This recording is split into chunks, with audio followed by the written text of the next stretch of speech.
Oh, I think I.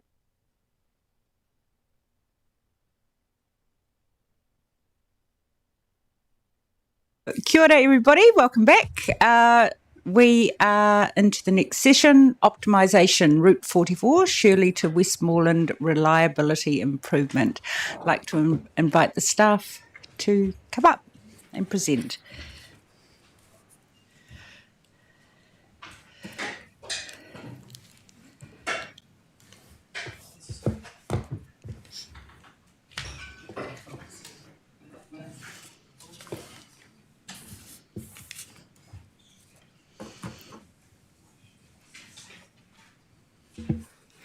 Kia ora.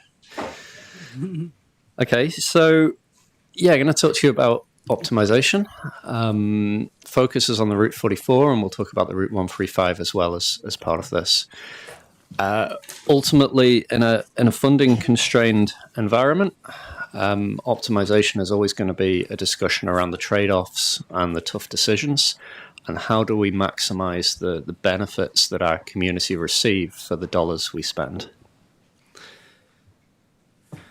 We will be bringing you a paper in late September and asking you to make a choice to choose one of the options that we're going to put forward to you, and we'll run you through all the options today so you've got a good feel for them. So just starting with a recap, we had a good discussion on this back in February. So a wee reminder here.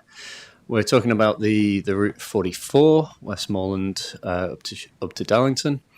It's one of our most financially efficient routes. It's really well used, got really good stats in the private revenue, the fare box, etc. But it is woefully unreliable. And there's two reasons for that. One is the loop down at Westmoreland.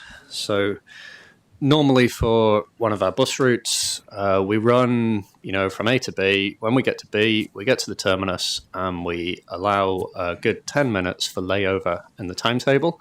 So any delays we pick up en route, we can take out of that 10-minute layover, and then we get to start the next trip on time and go back the way. When you have a loop, you can't put layover in, or the poor person who gets on before the layover has to sit on the bus for 10 minutes waiting while it takes its layover. So that means any delays that the 44 picks up as it runs all the way through the city, we can't recover from.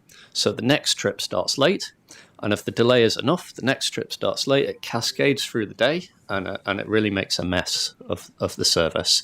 So that's why you'll see quite a bit of focus on that loop as we run through the options.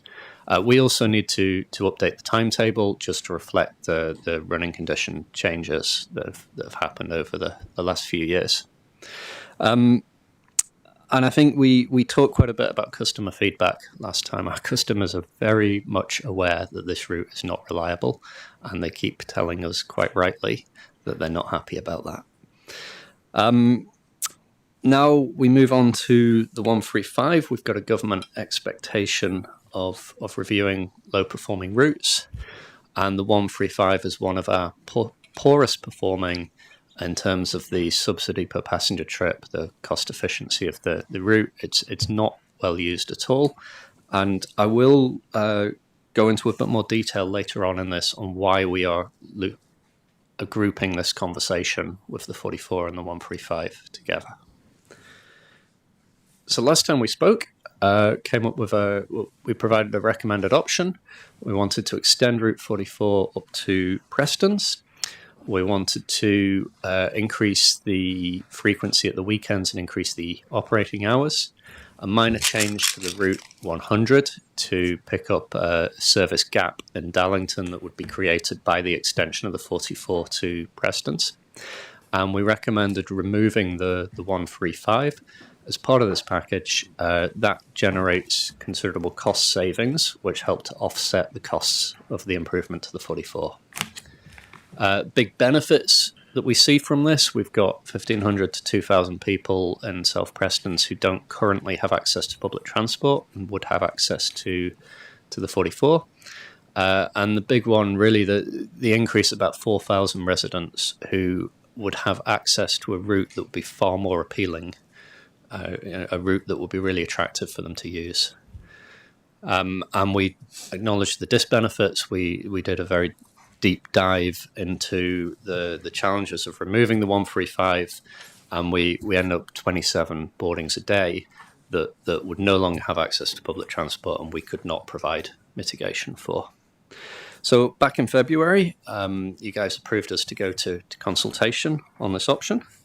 So I will definitely hand over to my colleague Thomas, who'll take you through the consultation feedback. Kia ora koutou.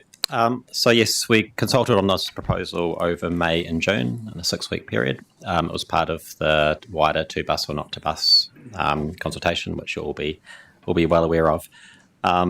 So in addition to the overall promotion for that consultation, we did a lot of work to ensure awareness on the specifics of this proposal. So posters at bus stops, emails to recent customers of the services, mail drops to most affected areas, and of course lots of in-person activity as well. So that resulted in a really strong level of response. So a good foundation for decision making for this combined proposal. So just over 2,000 responses to this. When you look at it on the face of it, it's quite a mix of mixed reception to the proposal, and that really is reflective of the fact that this proposal means different things to different communities. So I've got a few slides just to quickly run through the relevant or the key insights from specific communities. 37% supported outright, 21% supported with changes, about a quarter did not support, and about 17% were unsure. There were another 60 which did not answer, who were not in that last column, just to clarify.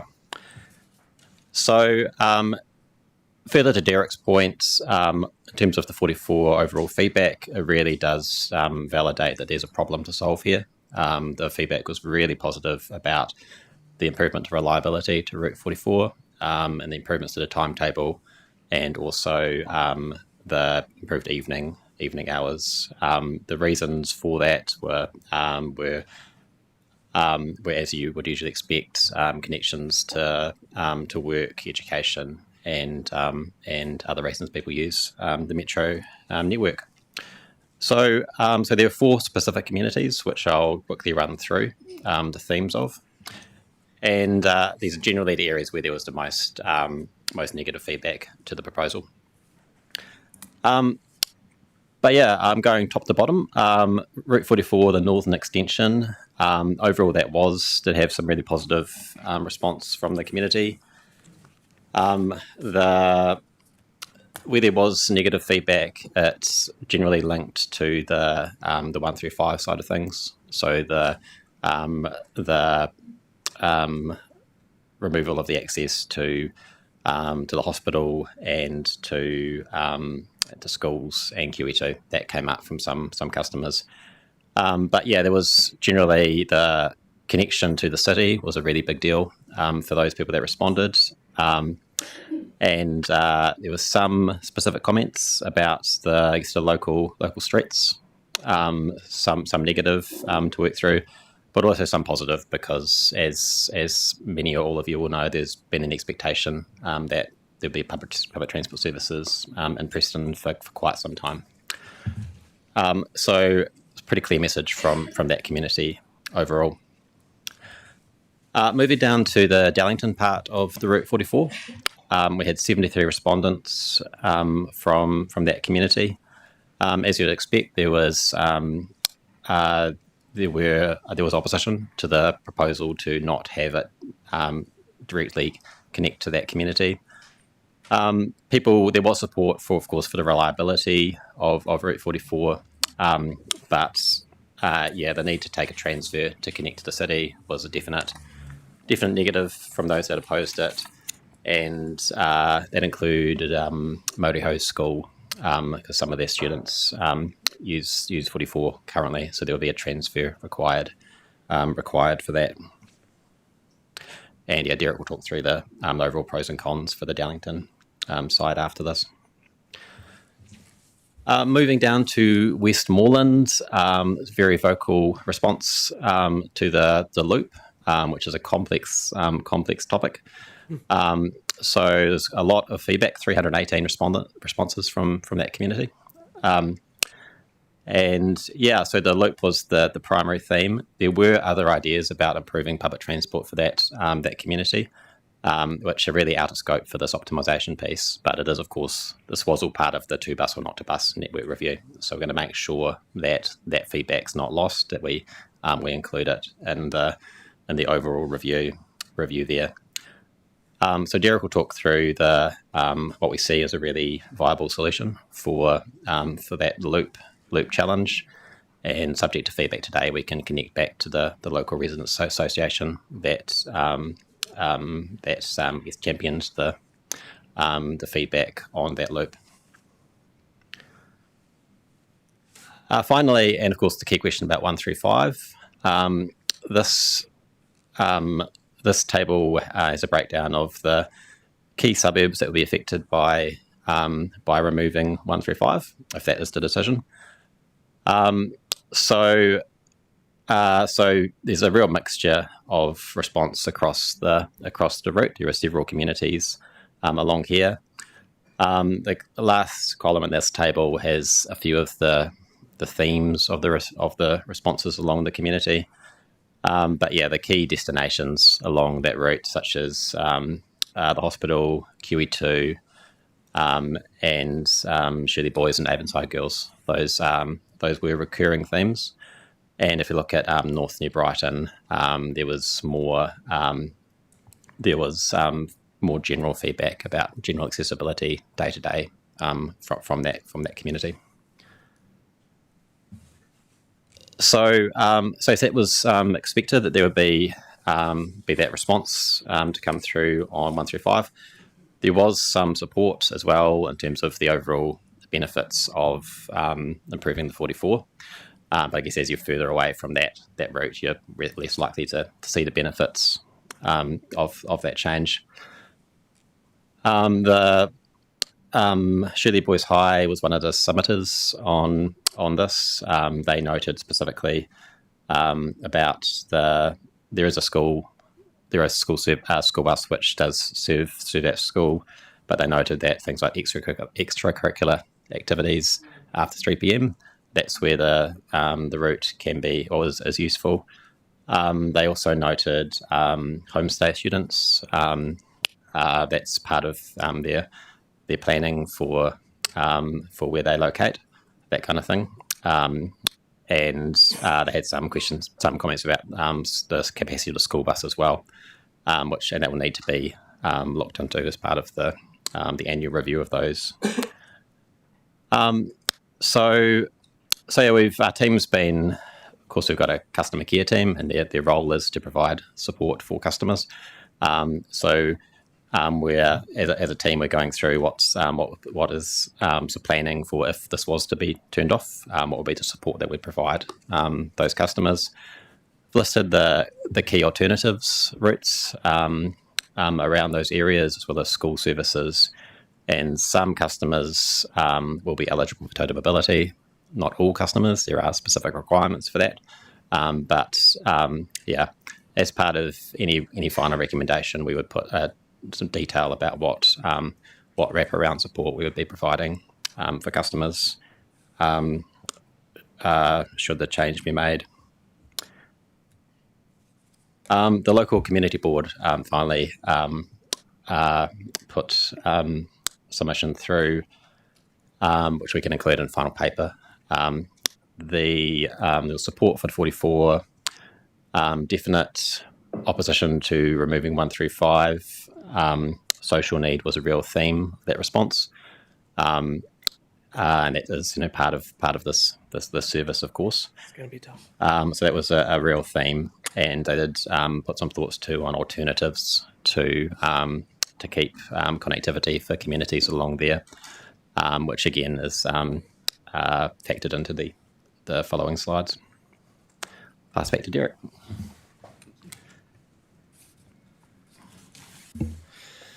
Okay, so what changes have we been able to make in response to the feedback Firstly, we're pretty confident that we can take away the issues raised with the Westmoreland Loop. A bit of a management solution here. Effectively, if there is no one on the bus, we'll come up Penrodic Rise and we'll terminate on Sedgwick, take our layover, and then start the next trip, go around the full loop and back out. If there is someone on the bus, effectively we'll run the loop twice. So we'll run round, drop them off, go back to Sedgwick, terminate, and then start the next trip after the layover, going back out. So we can provide the same level of accessibility to that community that we have previously, and we're able to accommodate that within the proposed timetable, so we can do it without too much cost. Other change is we have added an extra option in for you guys to consider, which is shorten the 135 rather than removing it. So effectively removing the section of the 135 that will be duplicated by the 44. It's a kind of hybrid option. I will highlight that I'm not going to recommend it, but it is an option for you guys to consider. So moving on then to the final options and the choices we're going to ask you to make. So first of all, our real do minimum here is the reliability. We really need to fix the reliability of this route. So this do minimum, which is reconfiguring the Westmoreland Loop to put the layover in and refreshing the timetable, we're going to build that into all the options that we present to you. And the cost of that is about $500,000 per annum. And then we've got options to do better. So choices for council here, really. Choice 1 is, do we extend the 44 to Preston's?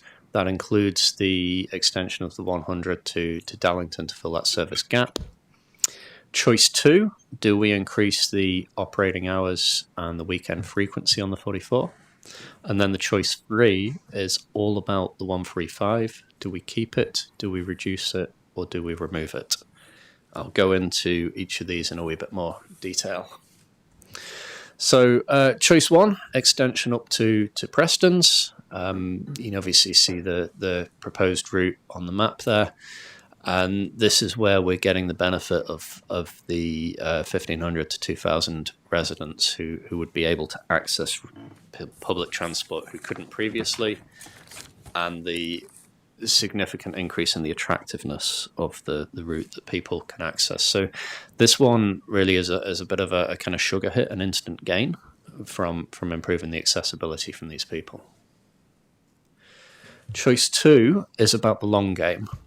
So currently, Route 44 finishes at 9 o'clock on the weekdays and 8 on the weekends, and it's hourly on the weekends. So it's kind of out of line with all the other comparable services we have, and it makes it not as dependable as we would like it to be. So the choice here is to increase the operating hours and the weekend frequency.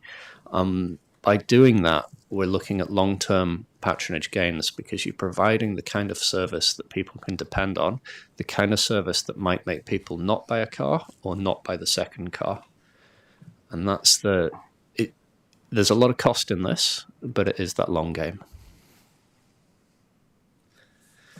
And then your final choice, this is where it gets hard. What do we do with the 135? So the reason we're packaging these conversations up is if we extend the 44 to Preston's, we will duplicate about a third of the route of the 135.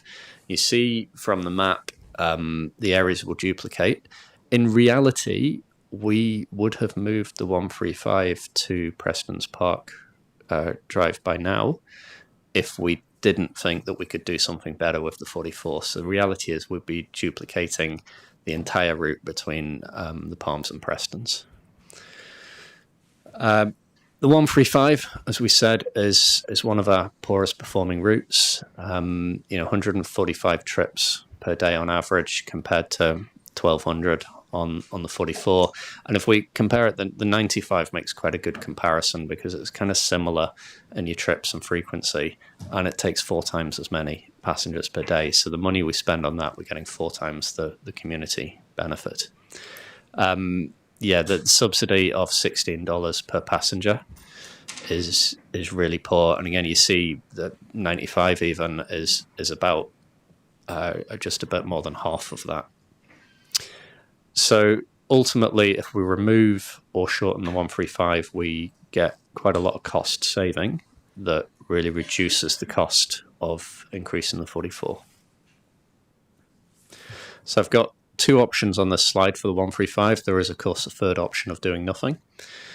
If we remove it, we get the biggest cost savings, so about $1 million it costs to run the 135.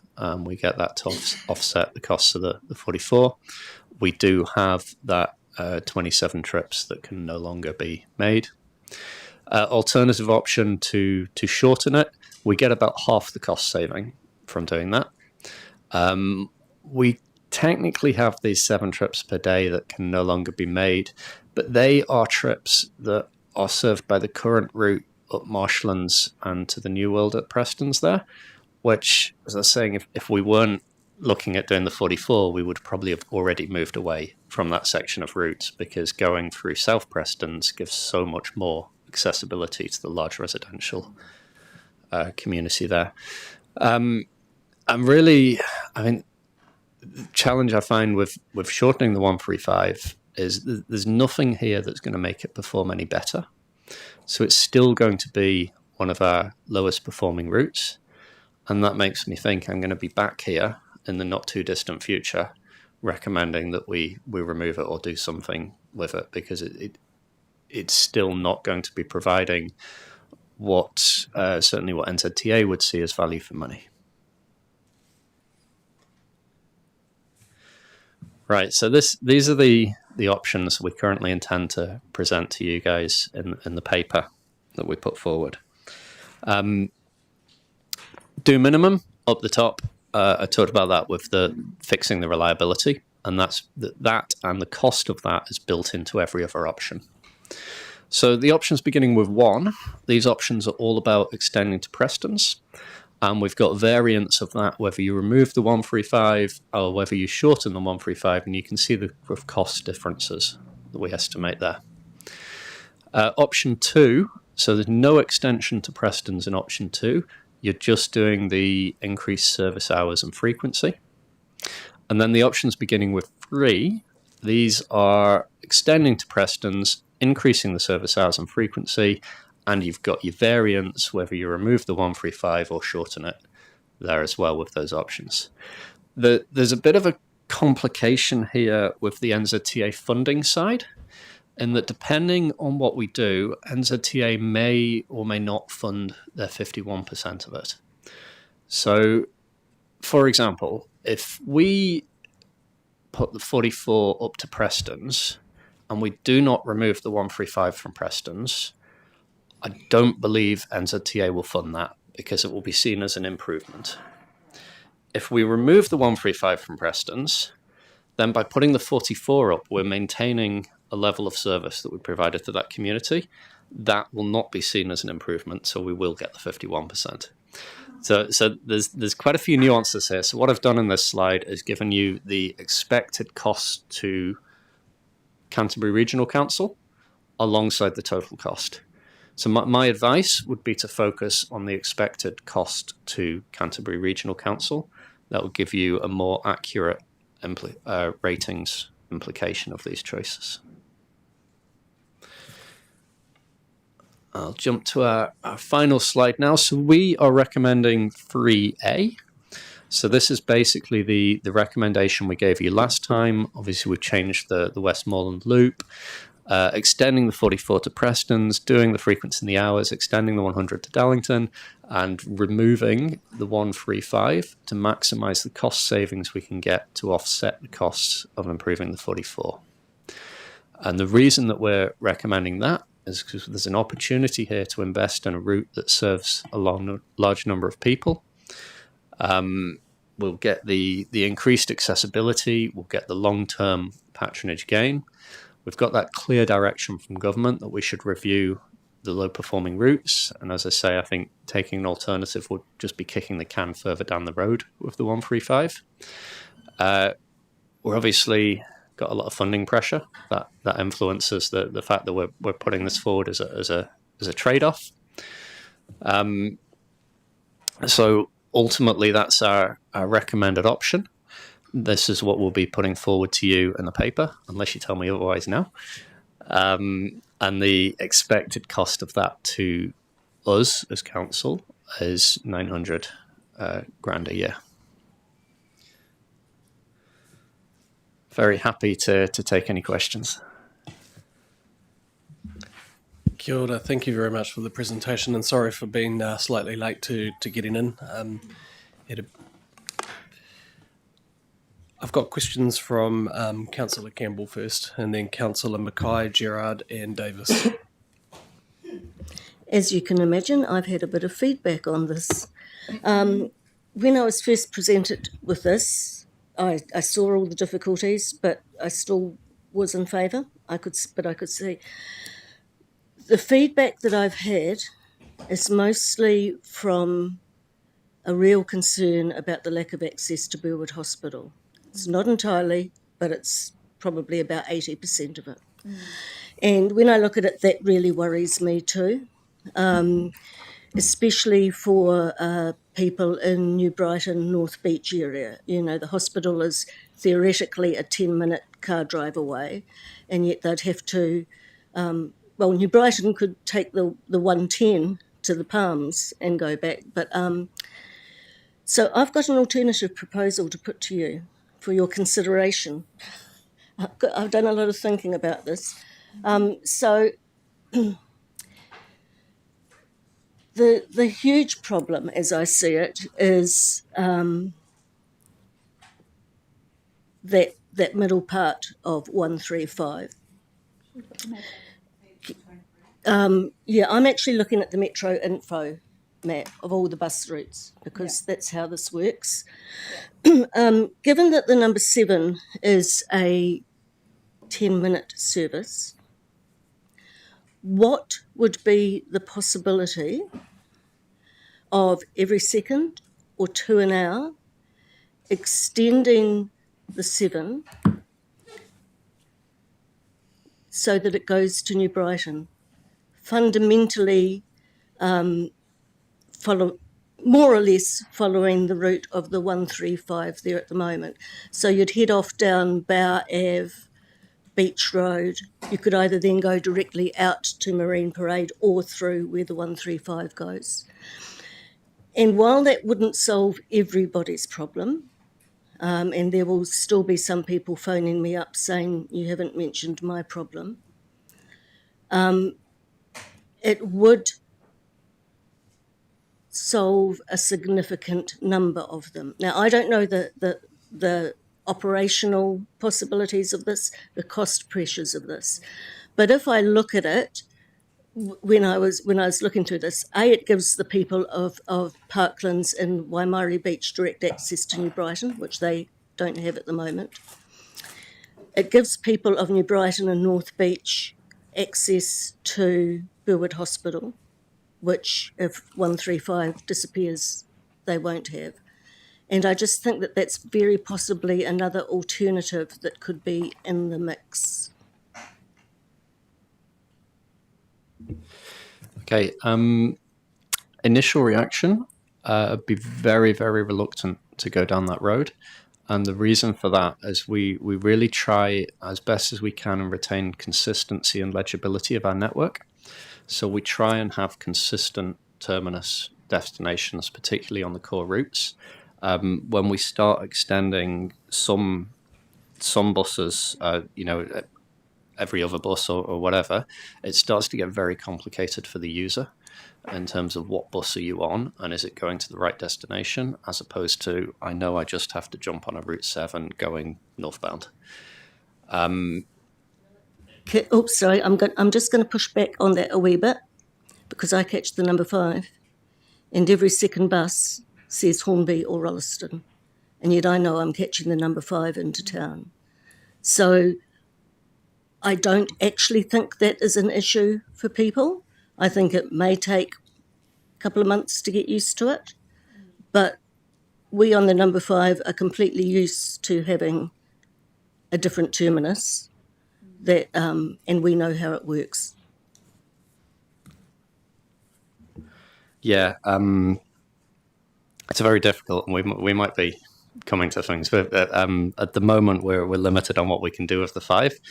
Operationally, it becomes very, very difficult to maintain a reliable timetable when you're going with, at the moment, the 5 is a classic example. We're running buses down to Rolleston and then trying to time them in with the bus that's going from Hornby. It's almost impossible operationally.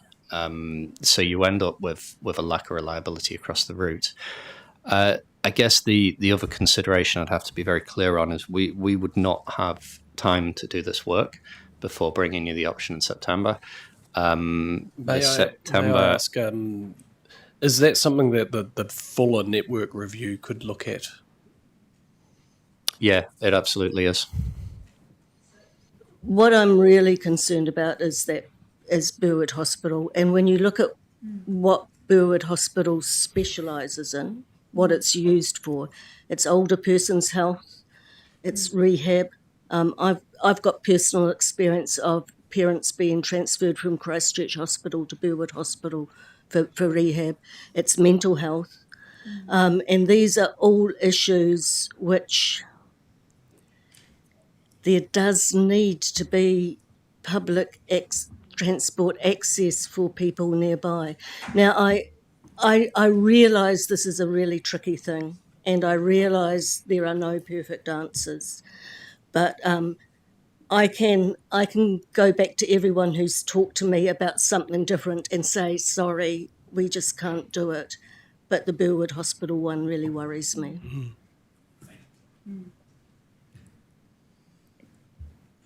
Oh, sorry, Councillor Mackay. Thanks very much. Look, I think it's pretty obvious what we have to do here. This is about trade-offs, and I don't dismiss the concern around the Burwood Hospital. I did look at it last night, well, not last night, it was 3 or 4 nights ago when I first read this paper, and I thought, oh, reduce the 135 makes sense. But then when I looked at the metro routes, there are other options, and as far as I can see, it's around 6 or 7 stops, potential stops, that would be affected, particularly in North Brighton and on the south of the Rawiti domain. But there are options where people can get off, perhaps cross the road and catch another bus or whatever is needed. So for me, Burwood Hospital is still accessible. So that my interpretation of looking at that. And I do appreciate the points that you raise, Ashley. But am I correct that from the if we take out Route 75, we're really looking at just the bus stops through North Brighton there? There's about 5 marked, plus on the south side of the domain, because people can get to both Kiwitu Park and the domain from, is it the 60 or 80, whichever one. Is that correct? Yeah, on just before Bow Hill Road, you can get on the 60, and that will bring you past QE2 and Shirley Boys as well. And that will actually bring you to the Palms as well. So if you wanted to connect to the 44 and it went up to Preston, you'd be able to do so as well. Yeah, so it's really, the options are still there, but it means that they might have to transfer buses. But so we're still providing public transport in that perspective. Thank you. Councillor Gerard. Yeah, I also agree about the Burwood Hospital. I think that, people with head injuries, strokes, that sort of thing, they just can't drive. And how do you get there? So I'm looking at the other end because I'm Apuna Christchurch West. And so even though Westmoreland isn't in my area, but I went door knocking in that Craycroft Valley to Kennedy's Bush, the back there with all the new subdivision, and they haven't got a bus service. So I'm thinking, therefore, if the review, I know it wouldn't cover NZTA funding, so obviously it's not a goer here, but I really feel that could we explore the idea of the taking Westmoreland, then continuing on and having the layover, say, at the back of by Kennedy's Bush there, and then head back. So it's going around the back. Yes, you're right. So that's a network review level piece of work, and there's nothing to stop us for bidding for funding for these improvements, which we, depending on the government of the day, may or may not get. Councillor Davis. Thank you. It's really challenging because there's so many hotspots of developer-led building, and here we are trying to mop it up, right, with all these houses getting built. Good on you guys. My question's about, two things. The terminus at Westmoreland, we have the similar problem in Sumner, so they need to go to the toilet, the drivers. So they all go to this one stop, and then they back up to the toilet at the park, the rugby park. But that's not the end of the line. Do you know what I mean? But they have all this time. So what happens to the drivers on that loop at the moment in Westmoreland? At the moment, quite frankly, the bus turns up late, whizzes around the route, and gets going again. Right, okay. So what the new idea is that you will stop at a park and they'll have time and everyone can meet there. Because being on the hill, I lived on the hill and I see it a lot. People are driving to the bottom of the hill and they're getting on the bus. So if we keep this in our mind, that possibly this is the future, because there's a limited pool of money, so going up these hills. Anyway, the other question is about these transfers. So, and I know this isn't our piece because we don't do the bus stops, but where I come from, you just get off one thing and then you transfer to another thing.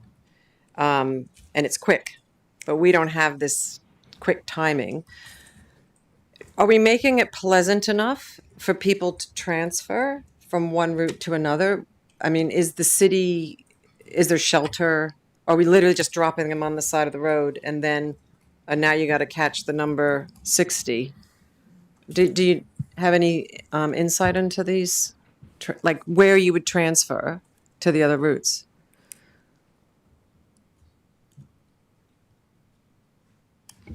Yeah, I'd say, the main thing we're talking about when we transfer here is the Palms, because that's becoming a real hub for us. We've got the 7, we've got the Orbiter, hopefully we'll have the 44.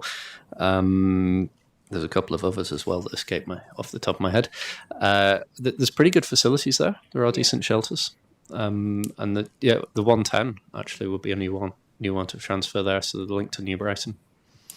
So you have confidence that we look more at these like good hubs, get people to these places, and then we can get them out if we take routes away.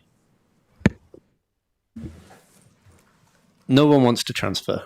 I think we know that, but we also know we can't provide a door-to-door service. There's a few locations on the network where Manchester Street, Supersops, Eastgate, the Palms, they're all good transfer hubs. They're all really well served, and they have some decent shelters. Yeah, this is the future. Yeah, it's good. Councillor Faulkner. Thank you for that. I continually look at public transport as a funding bucket that's got a massive hole in the bottom of it, and I don't disagree with the requirement for it, and I wholeheartedly support it. But my big question is, every time there is a public transport presentation, it always indicates that there's going to be a request for more money and a higher rating cost. And we seem to be missing the real issue on how are we going to provide this funding. And when I look at some of the options that you've put up, probably one of the more expensive ones would be the one that I would be going for, because it would suit the public. So my question is, how are we going to get over this shortfall all the time? Because we keep having that conversation and it's the public that are suffering, and we're not able to deal with the real problem, which is money. Yeah, and I'm not sure I'm going to have a very good answer for you on this one. We're faced with two challenges right now. We've got the shortfall in funding in the National Land Transport Fund, which means government will not be able, or it's signalling they will not be able to contribute to improvements. And we've got rate capping, and ultimately, when we look at the cost inflation of public transport, it's generally above general inflation. We'll probably find that a significant amount of the cap is eaten up simply by keeping the lights on. What is the current public transport inflation? It's something around 5% in terms of the cost inflations for public transport, potentially a little bit more. Not sure off the top of my head. Probably depends what the fuel price is today. I think the last I saw was around 5.5%. Let's just go with that. The last National Land Transport Fund capped public transport continuous program at the level that it was at the last time. Let's say, for argument's sake, I think it was $200 and something million. It was capped.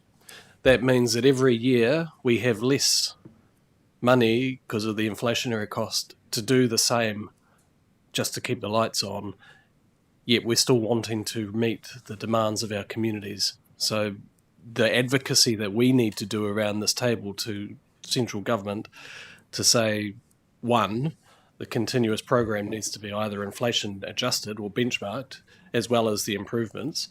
But two, you have community expectations that you need to be meeting in a growing city, and so that's the work that's on us to do. Sorry, I've got a few more questions. I just butted in there because that is a very difficult question that we're all grappling with, and that we're continuously going on about. We've got a couple of more minutes, and I'll go to Councillor Moody Campbell and then Councillor Scott, and then we'll finish up. Thanks for this. Just a couple of feedbacks. Around 3A option proposal, good to see the extension to Preston's there. Makes sense. Growing up out that area and Brooklands next to Marshlands and working with the Styx River Trust for many years, it's definitely a growing area. And I see, you've got their increasing service hours and frequency, and then removing 1-3-5, and thinking back to my time there as a young person and trying to balance those different services, like it was the service hours that were probably really important. Frequency, if I had to wait a couple of hours for a bus, okay, but it's good to see that you're proposing that Saturday night you'd go a bit later, because it's always struck me as the opposite of the needs of a particularly younger person. That Saturday night's when you need a later bus, and yet that's when they finish earlier. And so this seems good. That's my feedback. That sounds positive. Looking at the change to Route 135. Again, at that time in my life as a teenager, if the bus just removed, and I understand you're saying there might be other services, but having no bus would have been a disaster. So that would be my least preferred option, is to remove a route entirely. I would have rather see it go to less frequent. So that's my thinking. Thanks. Councillor Scott. Yeah, look, I think this is timely paper after yesterday, and yesterday's emotions about the government, the National Land Transport Fund, which we've got very little control on. We can knock on all the doors all around the place, and it becomes quite difficult. And I think under this circumstance, it's been probably 5 years National Land Transport Fund's never had any money in it. And then we've got the oncoming rates cap heading our way. So there's only two places that we can get this money out, is the efficiency within our systems, which we're bringing to us now. And that's really difficult. I mean, I remember my first year here in 2017, 16, 17, and we talked about, hey, let's just get rid of all those things that cost a lot of money. And the outpouring of emotion from the community was just massive. So somewhere along the line, we've got to stand up for efficiency in the system. And I think this is a really good opportunity to do that. And so it'll be interesting to see where we get to when we have to make a decision. Thank you. Thank you. I'm so sorry, Councillor Campbell. I'm going to have to finish on Councillor Campbell. Very, very quickly, and it just occurred to me while you were talking about the Palms, some of the feedback that I've had is the bus stops around the Palms are really widely spread. They're not all in one place.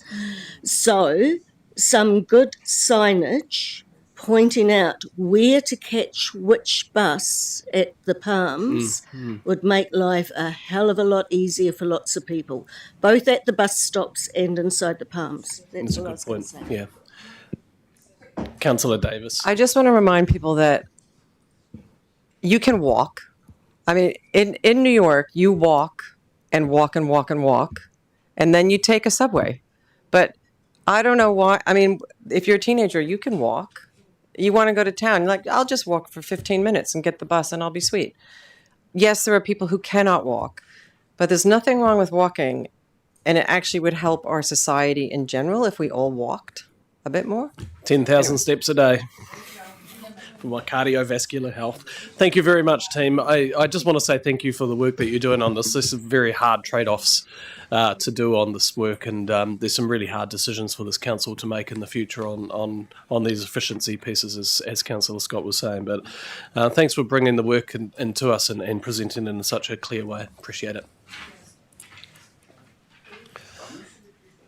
All right, next up, we've got an external briefing, strategic framework for new PT service requests outside existing Greater Christchurch and Timaru networks. The purpose of this is to brief us on new strategic framework that has been developed to robustly assess any new service requests outside the existing network. We've got Amy, Derek, Sonia, Rob, and Carl Baker from External. So thank you very much, team, for doing this. Looking forward to it. Over to you. Amy, are you introducing this? Just going to hand straight over. Just to say... nice to see you. Good morning.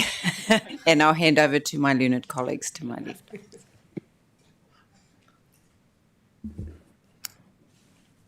Tēnā koutou katoa. My name's Carl Baker. I'm a consultant transport planner with Stantec and have been helping the team here with this project. So straight into it? Yeah. Yep.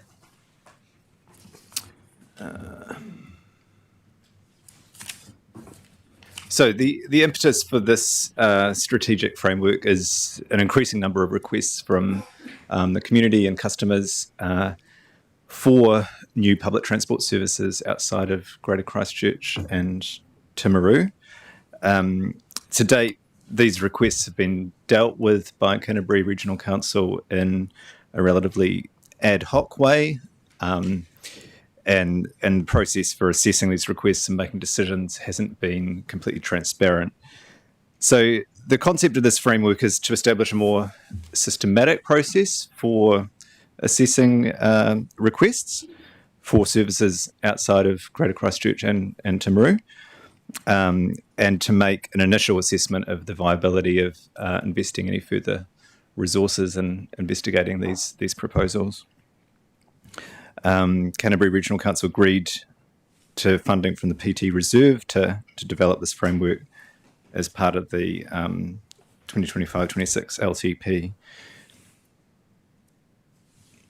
So in terms of the context, currently, as you know, within Canterbury, public transport services that are integral to the network and subsidised by the council are only provided within Greater Christchurch and Timaru, and the only services that operate beyond the urban area of these centres are the 86 route, Darfield to Christchurch, and the Temuka to Timaru service.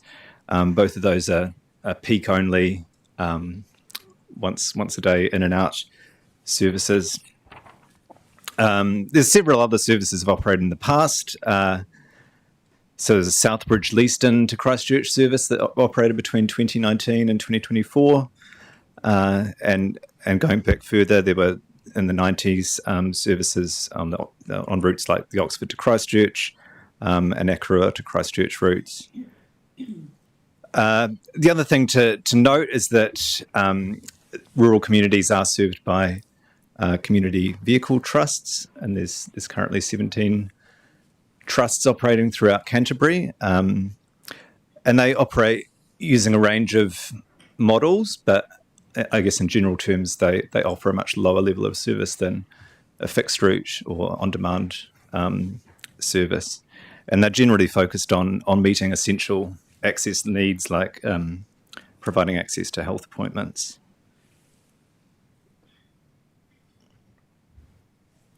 Sorry. So Canterbury Regional Council's current RPTP includes some policy directions that are relevant to public transport for small settlements and rural areas.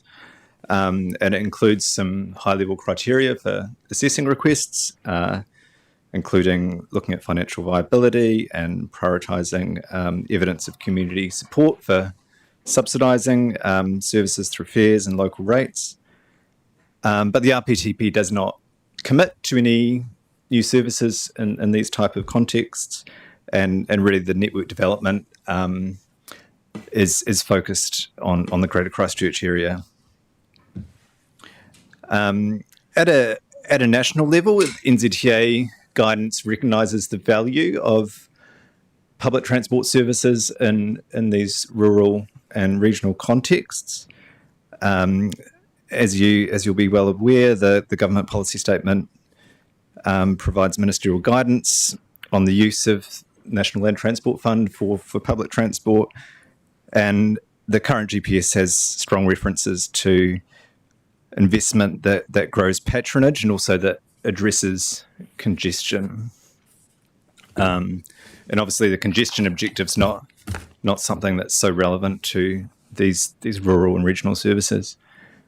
And you'll also be well aware that funding for PT improvements through the NLTF has become more challenging to secure in recent years. That's a understatement. Sorry. I will be more. I'll be a nice chair from now on. So in terms of the approach we used to developing the framework, these 5 steps up on the screen. So we started off by reviewing the strategic context to understand the policy that this framework needs to be consistent with, which includes some of the things I've just been talking about. But we also looked at kind of gaps in existing Canterbury Regional Council policy and compared the way that other regions deal with these type of services. We then went on to developing a framework. So we identified a long list of potential criteria or tests that could be used to assess these proposals and different ways of organising those criteria. And we then went through an iterative testing process where we applied the framework to various case studies of requests that have come up through the community and validated the framework through that process. And then the final step was identifying if there were any changes to the RPTP that were needed to make sure that policy aligned with the framework. So to summarise what the framework is that we've developed, really it's based around 6 key tests that are up there on the screen, and these aim to answer various questions. The first one is around population and land use within the route catchment. So that's understanding whether the service is operating in a context and with a catchment population that's likely to be viable to support a public transport service. The second test is around meeting customer transport needs. So does the way that the service operates and the route that it takes actually provide for a real transport need? The third test is around operational and commercial factors, so about the feasibility of operating the service in the short to medium term. The fourth one is around community support, and that includes both looking at any evidence on support from the community that might be evidence through surveys, as well as political support, any local council decisions. The fifth test around the history of similar services. Are there any lessons or implications from recent operation of a similar service? And then the final one around financial viability.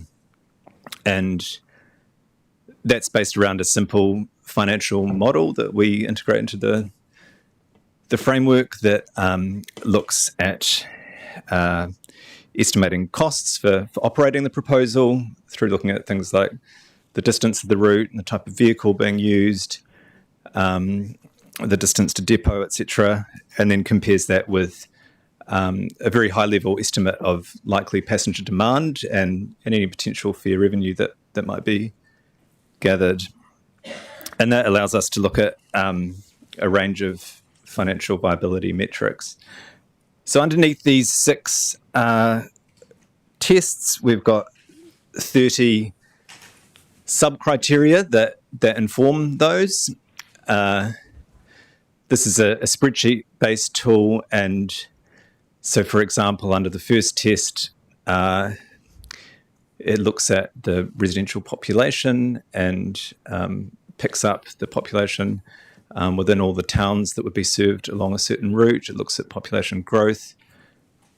On that second test around meeting transport needs, it looks at the linearity and the directness of the route, the travel time competitiveness with private cars, whether there are any specific communities facing transport disadvantage within the catchment area that might benefit from a service. The operational commercial test looks at things like the potential for an extension to existing routes, looks at the presence of operators and whether operators that are willing to run a service like that might exist in the relevant areas. The community support is fairly straightforward and looks at the extent of community support, but also the extent of political support, any evidence on willingness to pay through fares or through rates. And then the financial viability test uses that financial model to generate some summary metrics like some indicative numbers on fare box recovery rates. It looks at the rating implication per household by taking the number of households in the catchment area and looking at how the costs might be shared out over those. It looks at how implementation of the service might impact at the regional scale on the private share ratio and subsidy per passenger boarding. So just an example of how this works at the back end.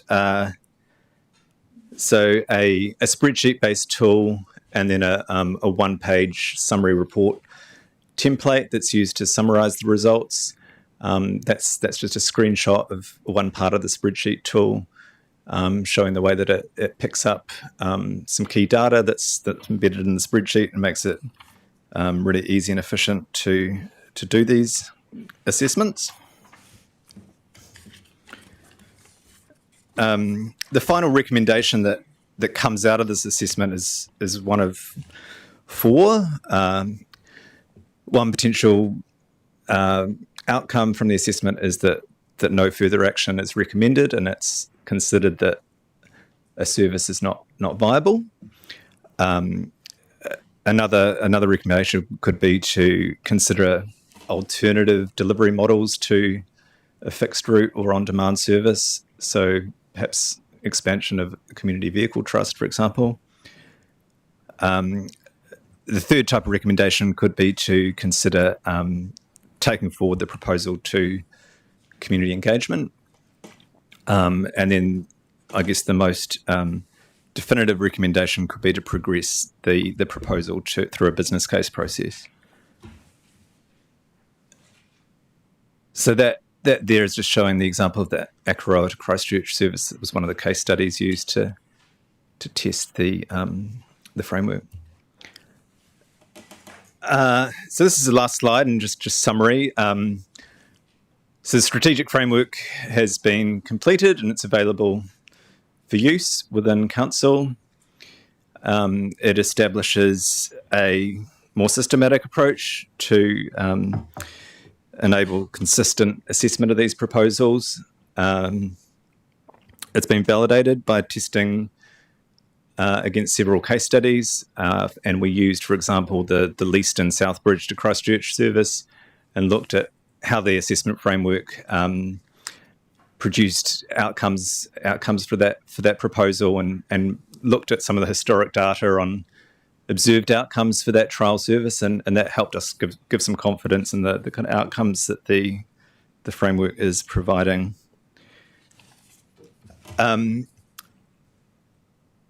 We've also identified some reasonably minor amendments to the RPTP that can be considered as part of the next RPTP review to give some explicit reference that this framework exists, and add some content about how regional and rural services are treated. So I think with that, happy to take questions.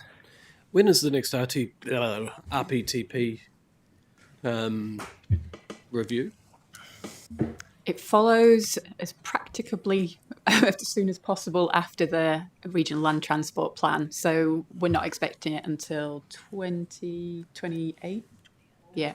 Yeah, that's the because of the the GPS is delayed. Absolutely. So we need to kind of align everything up, but we can look at variations. For example, when we've done the network review, we would look to vary the current RPTP so everything's still aligned. Yeah, I think we need to find a way to be more agile with our plans. But anyway, that's just a 2 cent worth there. So I've got a Faulkner, Scott, Davis, Mackay, and Gerard. Can you go back to slide 4, please? That's where my thinking is sitting. And I reflect on a previous conversation this morning where we were quite open about how New Zealand's infrastructure is underfunded, deferred maintenance, so we're behind the 8 ball all the way through. And and we've got a third world service in a lot of cases, and we want a first world one. So, and Chair Swiggs made a comment in regards to the problem that we have in this space. So, looking at what the strategic process is, if we want to provide a level of service, and you look at bullet point 3 and 4, the national policy supports where the direction, but the co-funding is increasingly focused on cost effectiveness, etc. So isn't it time that we accept the reality of the world, that we're not going to get more money, that the government is continually going to say there is no money in the bucket, because we all know there is no money in the bucket for everything, that we have to review the level of cost that the user pays, because that is only going to be the relevant mechanism to increase service and get potential funding in the future. Is that because that doesn't seem to be a conversation that we're having? Yeah, we're looking at all opportunities. So there's a fare review that you'll get. We're doing some research at the moment, and we have agreed that we'll review fares every February in terms of kind of an increase. So that is something that we're looking at as well. But whilst there's all these signals, this is kind of for any new services. So at the moment, our strategic we're looking at the Greater Christchurch network at the moment. This is for any new services outside of Greater Christchurch and Timaru. And you're right, these would be harder to secure NLTF funding.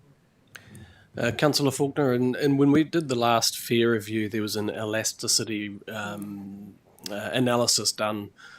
It might be quite useful to find that, dig that up and share that with you. And it kind of followed when we did the last price increase. You actually started to see a downtrend in patronage, and then the fuel thingy hit and we've gone up again. But there's a point where you get diminishing returns, and you're basically on a spiral down to death. Increased costs, less people, so let's find the elasticity analysis, and we'll share that around with you, because it would be quite useful to help your thinking, I think, in that, because it's the right questions to be asking. But there is a point where it becomes just not worth it, especially in Canterbury, where we've got very car-centric kind of society at the moment. Councillor Scott.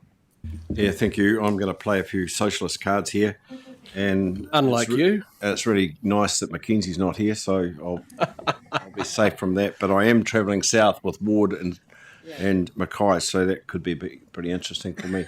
2 years. Look, we had and just to reiterate what John was saying, but we had a good session with Stephanie this morning about infrastructure, and to me, I know it's not hard infrastructure, but it is important infrastructure. Public transport is, and I take your point outside the serviceable area, because during the LTP consultation we had people that made presentations to us say that they are the public poor. They were sitting out there.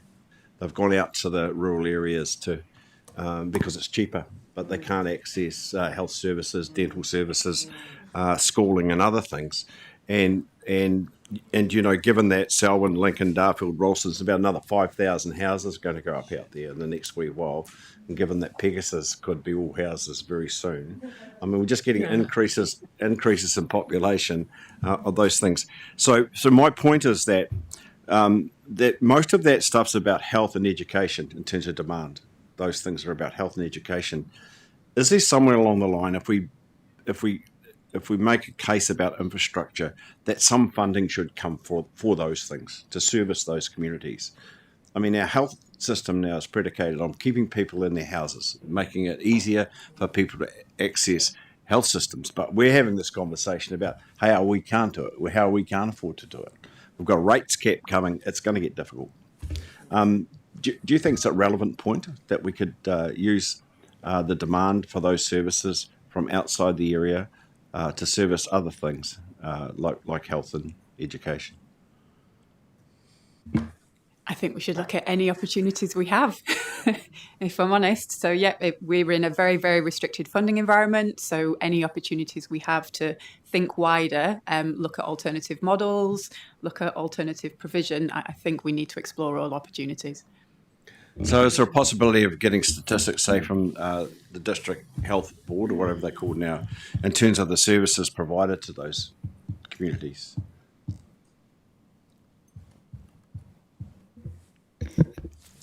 We can probably find out from the Community Vehicle Trust how many people we, cart from the likes of Geraldine to Timaru for hospital services and things like that. But in terms of a total amount, be difficult to judge. But we have services that do that at the moment. I mean, there's North Canterbury Vehicle Trust runs a health shuttle into Christchurch from Rangiora, Oxford.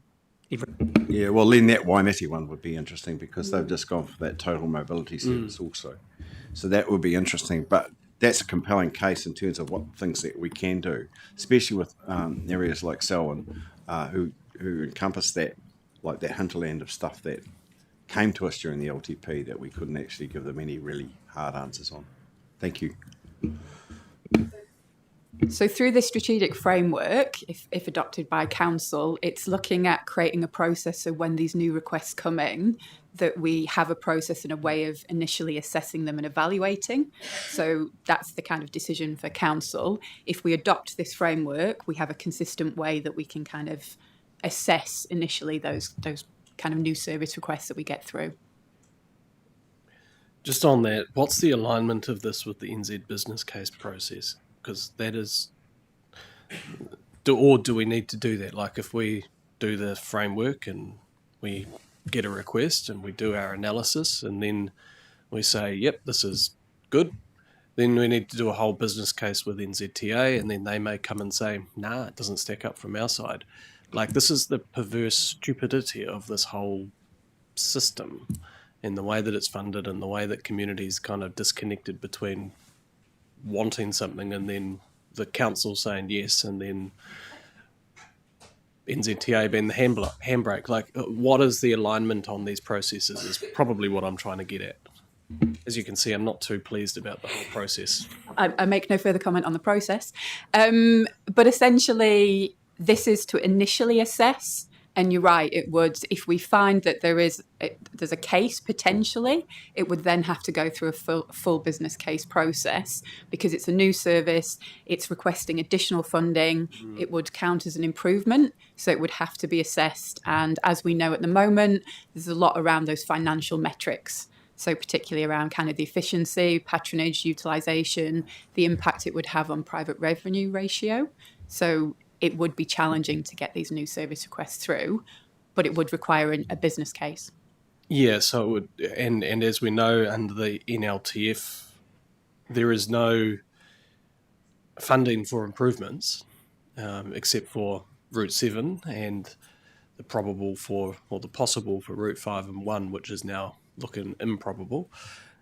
I'm just trying to understand, when we do this, are we setting up expectations in our communities that we can't then meet by saying, hey, look, we're now setting up a process here and the council, I mean, we can always, and this probably goes back to the question that Councillor Faulkner was saying, do we need to also be talking about more overtly about the funding side of this? Do communities pay 100% of the costs of these things because there is just no funds in the system? And then so for what I was looking at was through that framework that you had, your 30 points, the cost of and I wrote down assumptions, the cost of the service, or the ability for, or the, what was the wording that was used, the likelihood of the community funding it. Are you using assumptions that it would be a subsidised service or a full cost service? Essentially, that's what we'd need to look at, which is it would be realistic. We have to have realistic conversations with our community. The willingness to pay is, the potential. If a community was willing to pay 100%, then it would still have an impact on our private revenue ratio, because it's still a cost. True. Good. Yeah. Unfortunately, but essentially, if a community is 100% willing to pay, knowing what the cost would be through rates or looking at what the fares would be, there is those opportunities. But we definitely would have to have realistic conversations about the potential levels of subsidy or lack of subsidy. That PRR thing always catches me out. I keep forgetting about it. Councillor Davis? I have a couple ideas. Congestion charging, because basically these cities around the world have figured out they can't make their ends meet with their public transport, so they just congestion charge, and it's one way to do the city. But Selwyn, the developers are making a ton of money. We need to actually get the developers. Seriously, I do believe that that's the future, because the way we're developing, it's putting so much pressure on this service. So let's just be smart about it and, get them to contribute. But my concern about the framework is it doesn't really pick up seasonal demand, tourism. Does it? Is there anything in there that has that? Yeah, there is one criteria that does look at potential tourism demand. And that's as simple as identifying whether the proposal, whether there might be some form of tourist-related demand. So it is considered to some degree. I was at Lincoln the other day, and there was talk about agritourism, eco-agritourism, and particularly in Selwyn, and how people would like to come to places to experience the whole rural life, believe it or not. So that, if that was a community vehicle trust that could do that, it would sit within Rolleston, obviously. And so this is the kind of thing, this is what you're thinking. So this framework looks more at kind of more your fixed route, your new services, your community vehicle trust still sits on the outside, and we've still got an opportunity to explore those as a model. But obviously, because it's reliant on volunteers, it's quite a different model to putting on a new service request. Yeah. And of course, the other thing we don't want to go down the path of is perhaps cutting out the opportunities for commercial operators to actually run these services and make a living. If you're talking about a tourist service, I think back to the Akaroa shuttles that we used to run an Akaroa shuttle in the late 90s. The tourist operators said, basically, look, we can cover that. And that's when we opted out of that market, if you like, in the late 90s, because we knew there were Akaroa shuttles, there were a number of services that went over there that catered for that. Now, so we don't want to compete with them either. Councillor Mackay. Thank you, through your chair. Great to see a framework coming. I think that's a really sensible approach for us. A comment and a question. I think that sometimes we actually forget that we have a partner that provides 51% of the service. And I know it leads to frustration, but they're a really important partner. Given the, and I'll just make a comment too about the red bus that used to run from Oxford that tried and failed, and I did use it several times and found it very convenient, but that's an example of a commercial operation that just didn't get the support at the end of the day, but it is nice to see some others trying it. How closely aligned is this framework that you've just developed for the out of the Greater Christchurch area to what we currently do for how staff think about bringing options, such as we had in the previous briefing, to the table for us to make the political decisions on? Are they similar? Similar in terms of kind of the criteria we'd use, but essentially they would differ because with some of these services in a rural area, you wouldn't expect the same level of patronage. So you would have to kind of consider what your success criteria is. But as we've talked to, and as we know, the money from the NLTP would still be very much focused on financial, if I'm honest. So so the cost to run the service, how much do you get back from the service, what's the kind of potential?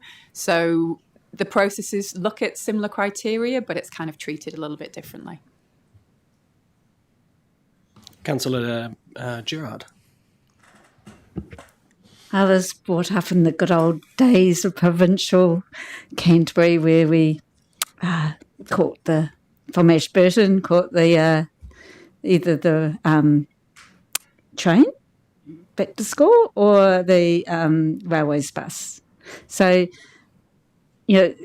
services get run down. They don't get their asset management or the maintenance that they need, and that was a political decision at the time. And so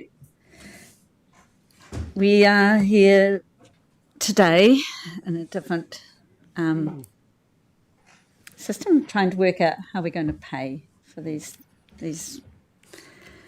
services that we once had, and but putting a spatial lens on, spatial planning lens, it's I'm thinking about the destinations. Where do people want to go? And I guess it's the provincial and city centres. It is the rural people. It is the airport, schools, especially. And the other day I went to Tekapo. You couldn't get a car park. We literally could not go and get our EV charged because it was so congested. And Twizel was empty. So it was a real destination. And I'm sort of thinking, where's the public transport here? There's a whole lot of people in Christchurch wanting to go to Tekapo for the day. And so, I think... how does the spatial planning work with what you're planning?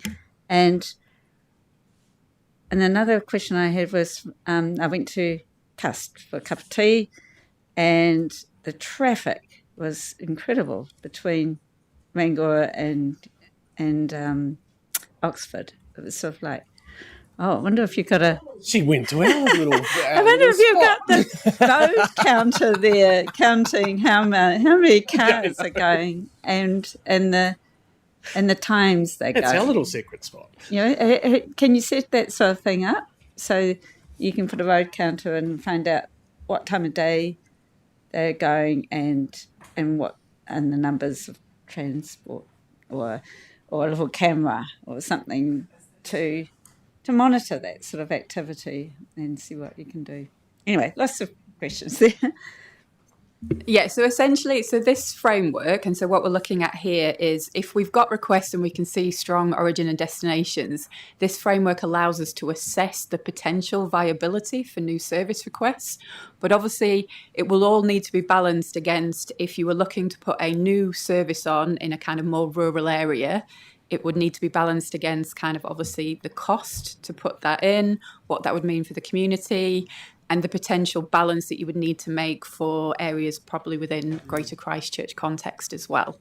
So it's really looking for, is there some viable options in which we could progress some of these requests coming through and some more potential?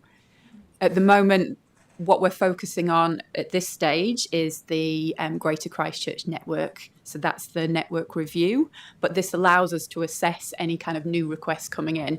And I will admit that I might need to work on the title. It's quite long.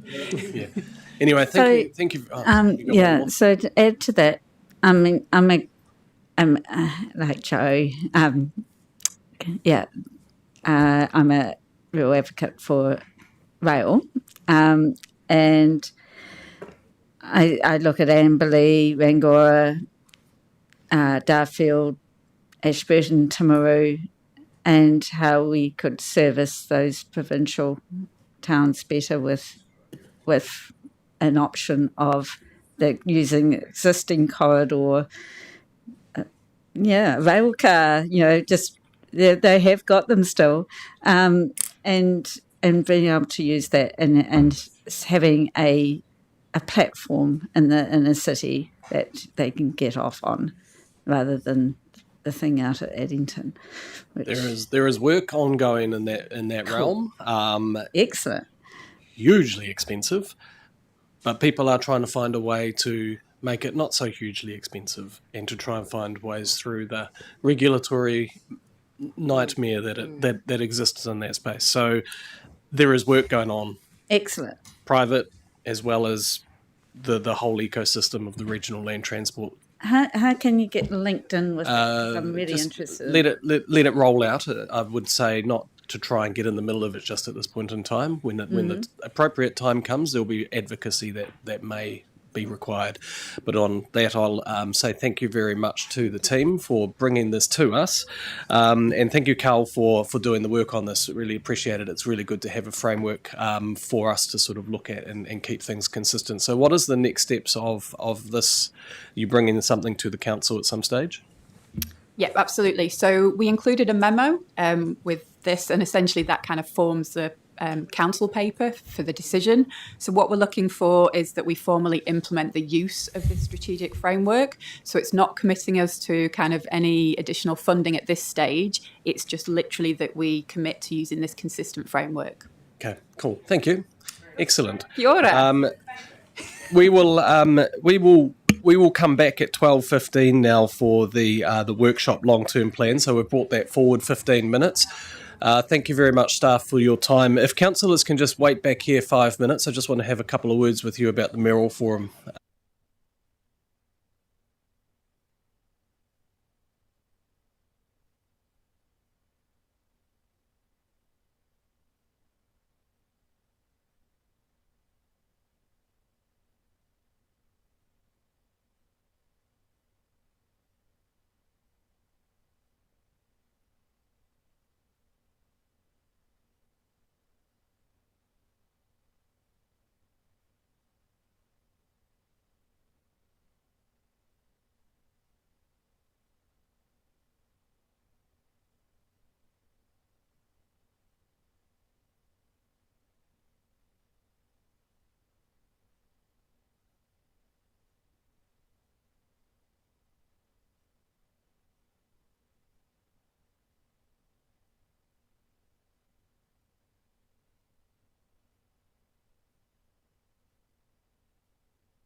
for our last sessions for the week, and it's going to finish our week nicely on a very positive note, looking at data, information, and advice service. So thank you, team. You can take it away.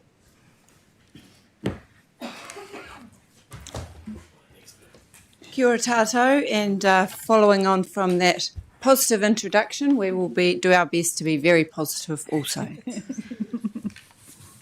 So these couple of slides, you might be able to recite them back to us by the end. We are intentionally being repetitive because we're providing the strategic context for each briefing that comes afterwards. So, as you know, these are the core service deep dives, and they will continue to mid-September, so a few more weeks to go. Today you're going to hear from Fiona, Davina and Brett, and continuing on from our conversation around the data, information and advice that we started on the 12th of August. You'll recall that at the start of the LTP process, we asked you all to identify things that you were interested in, things that you weren't, and we had stickies. So we're trying to follow up on all of those indications to actually tease out what does that actually mean. So the other thing I need to say before I hand over to Carmen is the data information and advice service. That's a particular service, and it's under ERP. So it's and hence it's Fiona, Brett, and Davina who will be in front of you. So that's about 24 million currently. That doesn't include the data, information, and advice of the entire organisation. So otherwise, it would be Giles and the digital folk here as well. So just want to tease that out, because it may be that some of the things that you are interested in outside ERP are in fact whole of org, but you can't make that decision in an informed way or even give us an indication unless we identify what this particular service is in a more detailed way. So hopefully that makes sense. Anyway, with that, I'll hand over to Carmen. Thank you, Amy, and good afternoon, everybody. So just following on from what Amy said, taking you back to June, where you indicated this particular service sitting within ERP you wanted to focus on for improvement or further investment. And so what we're trying to do is keep that conversation going today and try and get back some feedback as to what do you think that is. Is it, as Amy said, something really in this particular service, or is it something more organisation-wide? So you would have seen these slides a number of times already, just reminding you where we are. We've moved it along to getting towards the end of August, continuing the deep dives that we're doing now into September. Time is ticking along, but we are making good progress. So I won't say any more than that on that one. And then, it doesn't want to go down. Sorry, can't get that right. There we are. So you have also seen this one before, just setting out the journey we've been on from June, looking at the approach to the long-term plan, in organisation-wide approach, July at the core service view, and now we're into each of the services, doing our deep dives in August and September, wrapping that up in October to what's the collective package look like for the long-term plan, and bringing financial information through in October as well. And then just on our thermometer, we haven't adjusted this yet. So for public transport, as we said before, it's roughly 5% rates increase is still the indicative number to keep the lights on, continue the service. The improvement program is still being worked through, and you've heard a little bit more, I understand, this morning on some briefings on public transport, but likely that total public transport ask is more up around 8, 9, 10%. CPRH we have left at the moment at 2%, which was for the flood and river resilience work only. In mid-September, you'll hear about the other services in CPRH, and that might be when we adjust the thermometer with that. And likewise for ERP, we haven't completed all the deep dives on that yet and understood the implications of the discussion around the compliance revenue model. So we haven't adjusted for ERP or the rest of CPRH yet, because there's more conversations to be had before we can feel that we've got enough to actually say this is where we're sitting at now. So that's all we're going to do to introduce. Yep. Just one final point. So what we will need to bring into our song and dance at the start of these briefs is the explanation or the what next after the thermometer. So because I fear you'll get too used to the shock and awe of our thermometer. There will be a session, or we're building into the process. So we're just confirming the ask at the moment. Or these are the things that you've seen and you've sort of been interested in. There is an exercise also around what sort of allocation or what sort of allowance we'll need for transition, because as you'll remember, we said that would be the approach that we would take to the LTP. So we're working that with ELT as well, and we also will then need to look at the quantum of the ask, and then with you all work out the shaping part before the draft package is put up to you. So there's a wee bit of process to go, which we haven't spelled out specifically because we're actually still working that out with ELT as well. But that is to come, and don't think that we're just going to go, good luck with that. Here's a package. We will be putting some process around that for you.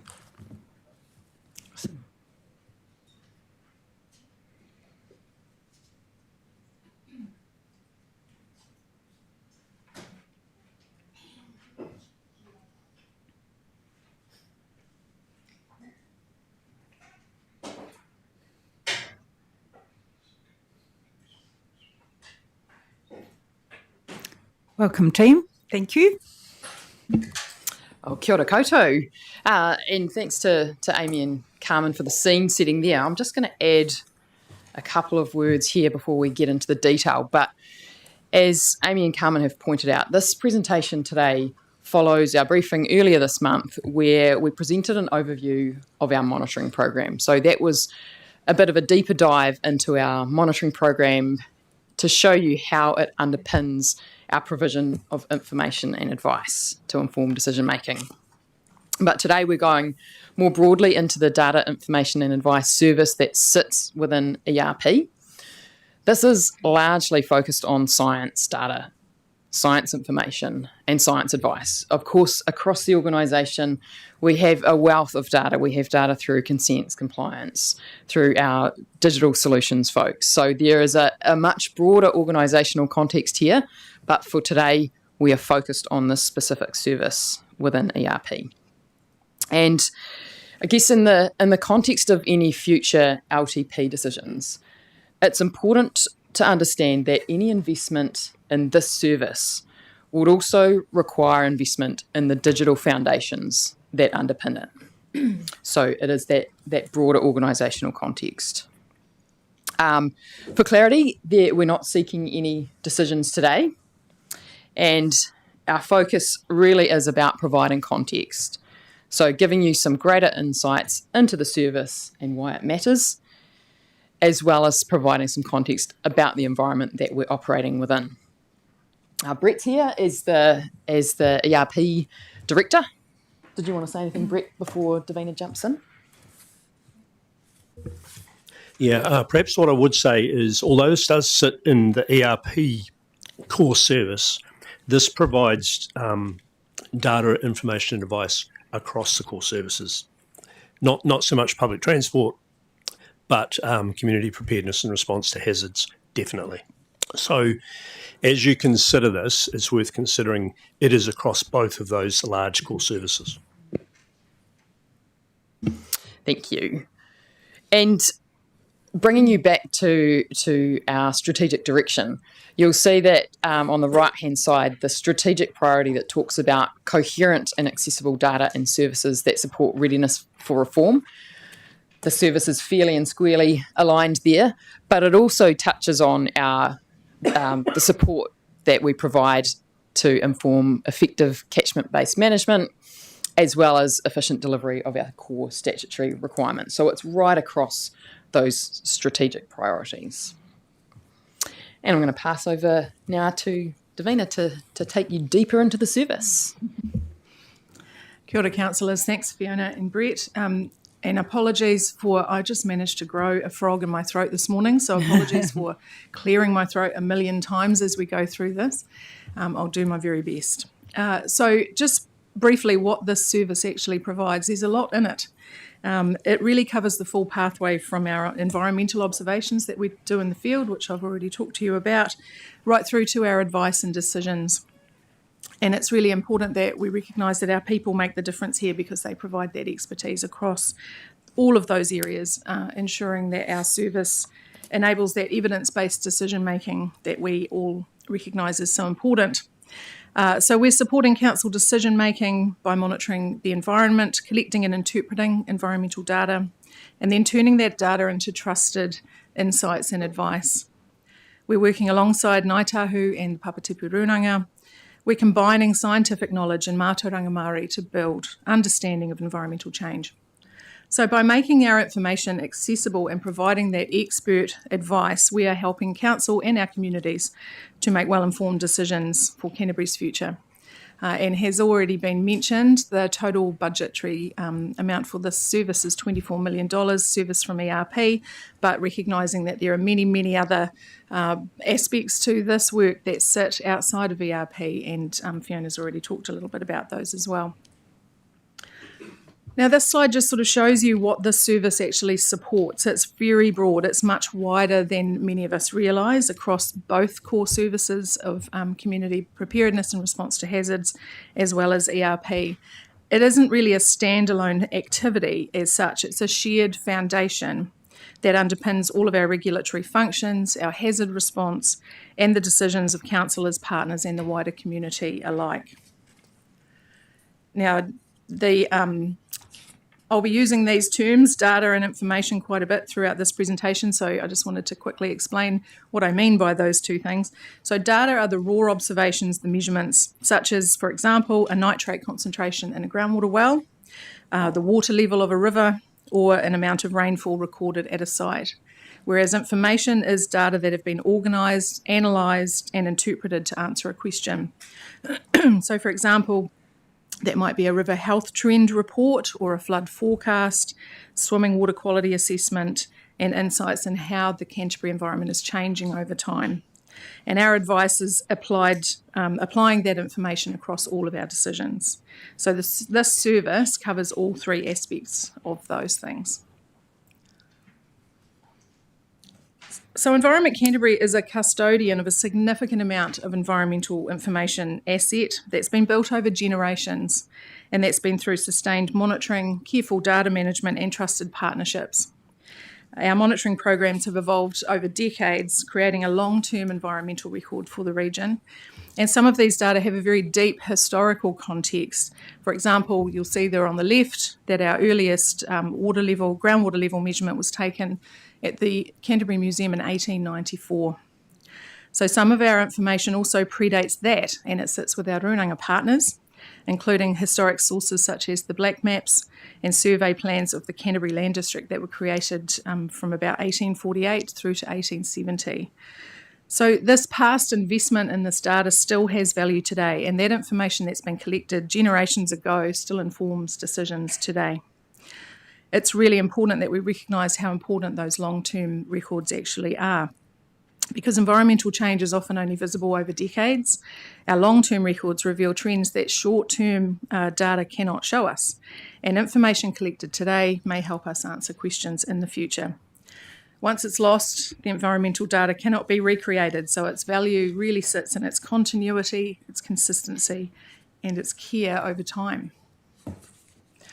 I showed this slide to you at our last presentation, but just a reminder that our monitoring network actually underpins everything that we do. It's the physical foundation of this service, and it's made up of a region-wide infrastructure across land, air, water and hazards, and that represents a long-term investment by Canterbury communities in this data. Through this network, we collect consistent and trusted environmental evidence, which is helping us understand what happens across the region.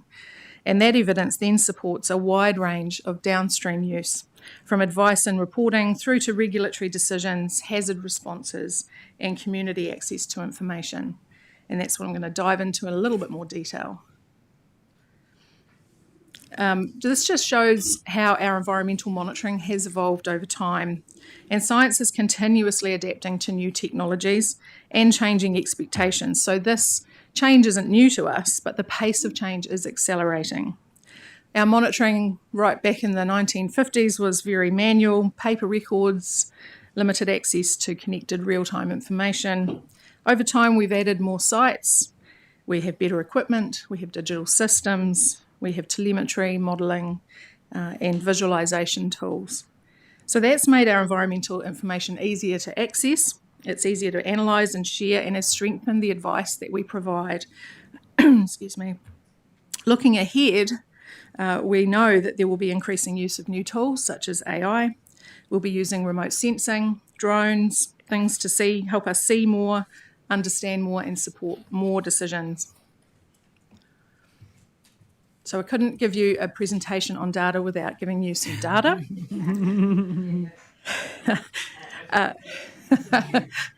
So this is a snapshot of how many times our data have been accessed via the website, which is ecan.gov.nz. So you'll see on the top left, 2,756,000 data views. Now that constitutes about 64% of all views on our website over the year, which is an extremely large proportion of traffic. And it shows that data are extremely valuable to our website users. River flow and rainfall data are in the top 3 most visited pages on our website on any given day. And our river flow data is always taking out first place. An average, the one next to that, the average engagement time of 3 minutes and 27 seconds is considered strong. So that means our users are actively consuming the content they are being able to reach on our website. And when you compare that against other similar industry benchmarks, average engagement time by comparison of content on our website, other content on our website, is about 1 minute 28. So average time for data is almost double our overall website average. There's a lot of other numbers on there that I won't go into, but you all have those, so you can have a look. Our spatial data is accessed via Canterbury Maps, that you're probably all familiar with, which provides free access to maps and records, information and data from local councils in Canterbury. Those interactive maps are providing our users with easy-to-use ways to look into and find information and resources held not just by us, but by other councils that we bring together. Those maps can be used from any computer, any touchscreen or mobile device with an internet connection, and there's no requirements for special licenses, subscriptions or anything like that. So it's similar to using Google Maps. Some data there. Canterbury Maps open data was viewed 548,000 times in the last year. A couple of numbers that are not on that slide but a little bit dear to my heart. Listed Land Use Register, which is the database that holds all of our potentially contaminated land information, was used over 121,000 times in 2025, and that was by over 17,000 different users. It's a lot of people who want that information. And in 2025, our users downloaded 32,149 property statements. The property search function was accessed by people 1,540,000 times in 2025. So really, really big numbers. People are accessing our data and information all of the time.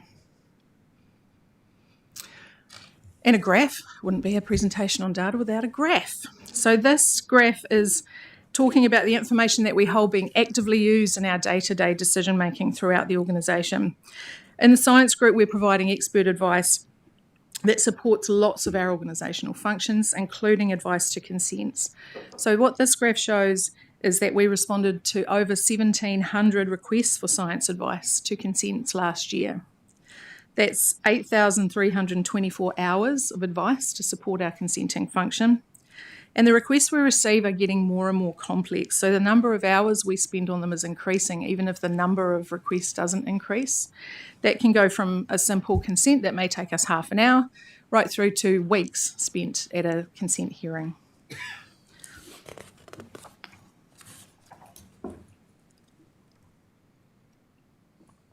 We are also providing advice to other parts of the organisation on a regular basis, including compliance and planning, and also externally to our partners and to our communities to support their decision making as well. Environment Canterbury is increasingly both a producer and steward of environmental information, but we are also increasingly becoming a broker and integrator of information from multiple sources. I've talked about the data that we generate through our monitoring programs, but it's important to understand our role as a broker and integrator, where we're responsible for not just producing our own data, but for making information from many sources available to our communities. That role is really important because those environmental decisions are increasingly relying on information from many sources, not just our own monitoring programs. We are helping to make that information reliable, consistent and usable by quality assuring it, bringing it together and sharing it in ways that support decisions. So without this broker and integrator role, the information could remain fragmented and inconsistent or difficult to use. And that ultimately weakens the quality of the advice and the reporting and decision making that come from it. Now, we know that things are changing. Expectations are changing as well. National direction is increasingly focused on improving the way our information is managed and shared. The direction of travel is towards environmental information that can be brought together across council, central government, iwi, research organisations and other data holders. The acronym FAIR is a widely used way of describing how data should be managed so that it can be found, trusted, shared and reused. So I'll quickly go through what that means. Findable means environmental data need to be easy to locate. That means good catalogues, clear dataset names, consistent metadata, enough context for people to understand what exists and where to find it. Findable. Accessible means once people know the data exists, they should be able to get to it through appropriate systems, permissions and formats. This supports public transparency, self-service access, emergency response, national reporting, and faster decision-making. It doesn't mean that all data is available and open to everyone, but some information may still need controls because of privacy, cultural sensitivity, commercial sensitivity, or security. Interoperable. Our data should be structured so that it can work with other data sets and systems. That means using common standards, common formats, definitions, locations, units, and identifiers. For environmental data, that's especially important because environmental decisions, as I've said already, often require information from multiple sources. And if those data sets can't work together, then analysis becomes slower, harder, and less reliable. And then finally, reusable. Data should be well described, quality assured and managed so that it can be used again for future decisions, reporting or questions. We've already talked about how environmental record value grows over time and how data we collect today can be used for decades to come to support decisions. Technology is also changing and driving how we need to manage our data. Technology is changing the scale and speed of environmental information. We can now collect more data more often from more sources, and tools like AI and automation can help us use it in new ways. But it only works if the data are well trusted, well organised, and able to connect with other data sets. So the real issue isn't really about adopting new technology, it's about making sure our data are ready for it. We also know that our community expectations for our data and information are also changing. People are increasingly expecting environmental information to be easy to find, easy to use, and available in ways that suit different needs. They want high quality information they can access for themselves on the platforms and devices they already use. They expect transparency about what we know, what we don't know, and how our decisions are being informed. For our partnership with the Papatipurunanga, applying Māori data sovereignty means working with mana whenua to agree how Ngāi Tahu data and mātauranga are collected, governed, accessed, used and shared. This includes protecting sensitive knowledge, enabling access on agreed terms and, where relevant, returning Ngāi Tahu information held in our systems. It is part of recognising rangatiratanga and building trust in how environmental information is managed.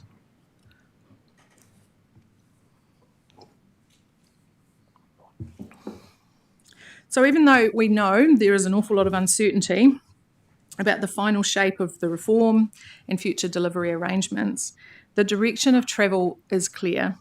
Environmental information will remain essential, and expectations about how that information is collected, managed, shared and reused are increasing. Nationally, there is a strong focus on data quality, interoperability and the ability to bring together information across organisations and systems. Central government investment and work programs, including MCERT's data investment plan, show that the better use of environmental information is a national priority. The Parliamentary Commissioner for the Environment's report of July this year reinforced that same message. New Zealand needs environmental information that is easy to find, connect, trust and use for decisions. And this also aligns with our commitment and partnership with Papatipurunanga and the Tuia Relationship Agreement, recognising that how environmental information is governed, shared and used must support enduring relationships, rangatiratanga and shared decision making. For us, this means the value of our data depends not only on what we collect, but how well it is governed, quality assured and made usable beyond its original purpose. And while that direction of travel is becoming clearer, the final destination, of course, is not yet known. There is still uncertainty about the shape of resource management reform and what future organisational arrangements may look like. We also don't yet know how federated information systems and requirements will be designed, what those national delivery models will be, how they will emerge, or how responsibilities may shift between councils, central government and other organisations. What we do know is that environmental information will remain important regardless of that final model. So good, clear data stewardship and trusted advice is going to be needed no matter what the future system. So as an organisation, we have been thinking about this and preparing for these changes for some time. We've been making steady progress, learning as we go and strengthening our governance along the way. So this graph can show you that we are progressing our data maturity journey, which was taken from a maturity assessment completed across 2 years in 2024 and 2026. This year, we engaged an external provider to run that maturity assessment against our own internal assessment done in 2024. These assessments are allowing us to assess improvements in maturity, assess the effectiveness of our information management and data programs, and other initiatives that we've prioritised in the last couple of years. We've used the Information Management Maturity Assessment Model from Archives New Zealand, and the blue line across there is the Archives New Zealand expectation of where data maturity for an organisation like ours should be. So we are making progress towards that.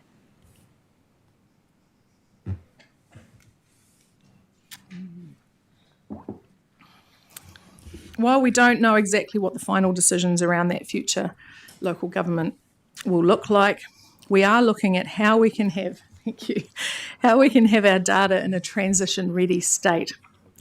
One way is just to introduce a simple reform readiness test that we can apply easily to our data and information. And we can simply run these 5 questions.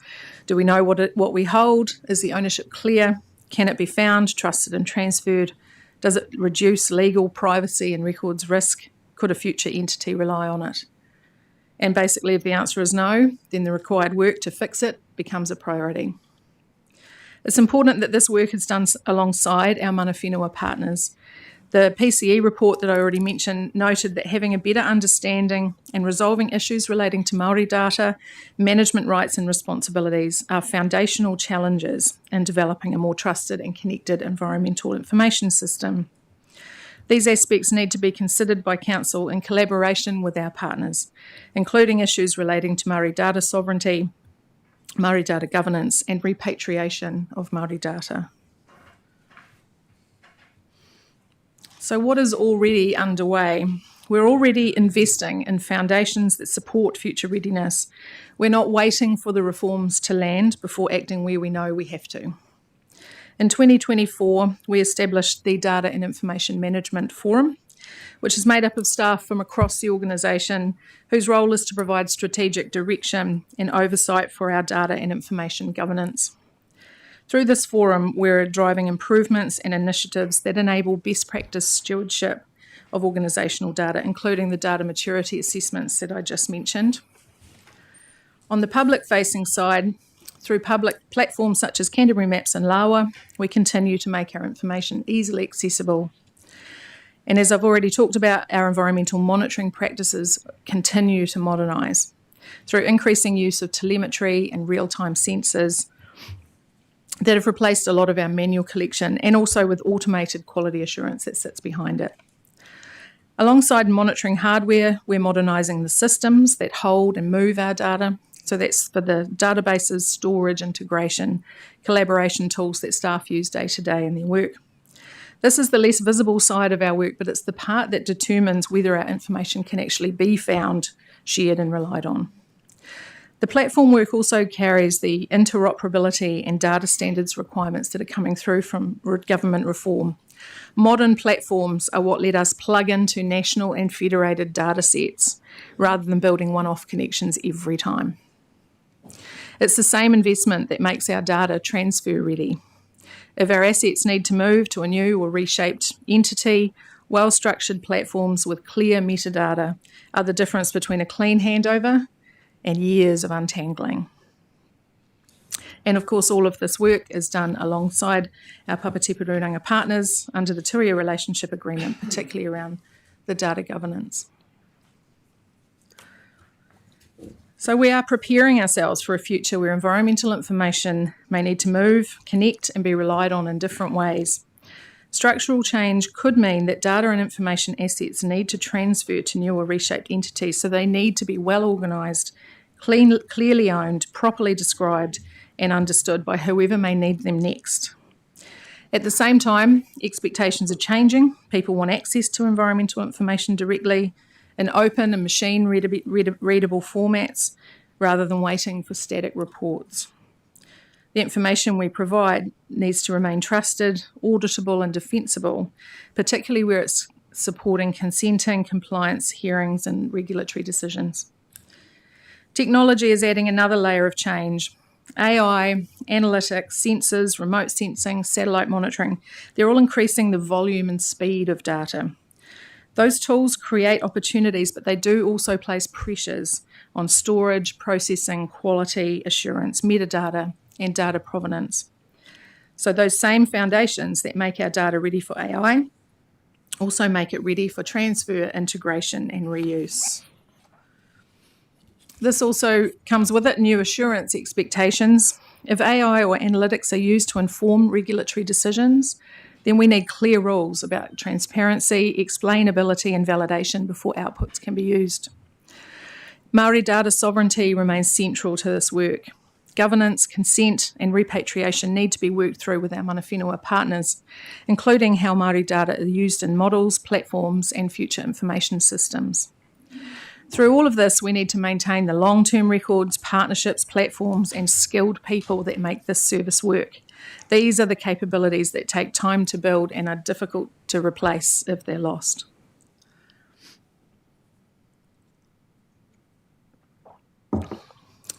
So I just wanted to end on a positive note. We have strong foundations in place. We have long-term environmental records, established monitoring networks and quality data sets that support decision-making throughout the region. Much of the work to strengthen these foundations is planned or already underway, supported by skilled staff, strong partnerships and nationally recognised information platforms. Our challenge is to keep progressing this work at the pace needed to meet the changing expectations, new technology, and those emerging national requirements. Thank you. Thank you so much. That was super. I loved it. And I'm sure it warmed the cockles of all of the councillors' hearts. Absolutely. I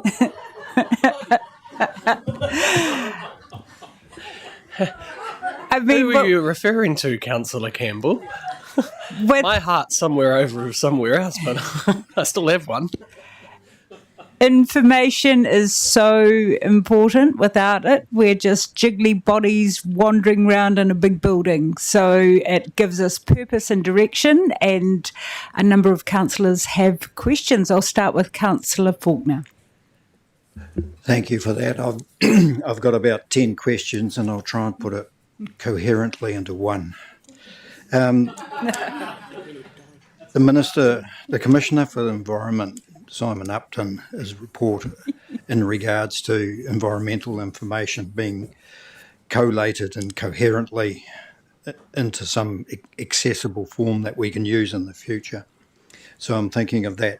And I'm also thinking of the piece that you had, Maori data sovereignty, and I'm a little bit confused about what you mean there, because one of the issues that we have is we need to bring as much data into the system as possible from other sources. You know, we've had CPW come in and they've got a lot of environmental data. Then we have the new unitary councils, and they will be sourcing data. So is all this data going to be able to be put into a central database, be quality assured, and then maintained into the future so that it can be easily accessed and used by these new entities? And the second part of that question, has there been any analysis of the capability of any of these potential new entities on their current data systems to be able to get in and access, or is it going to be a requirement that they have to consider in the future?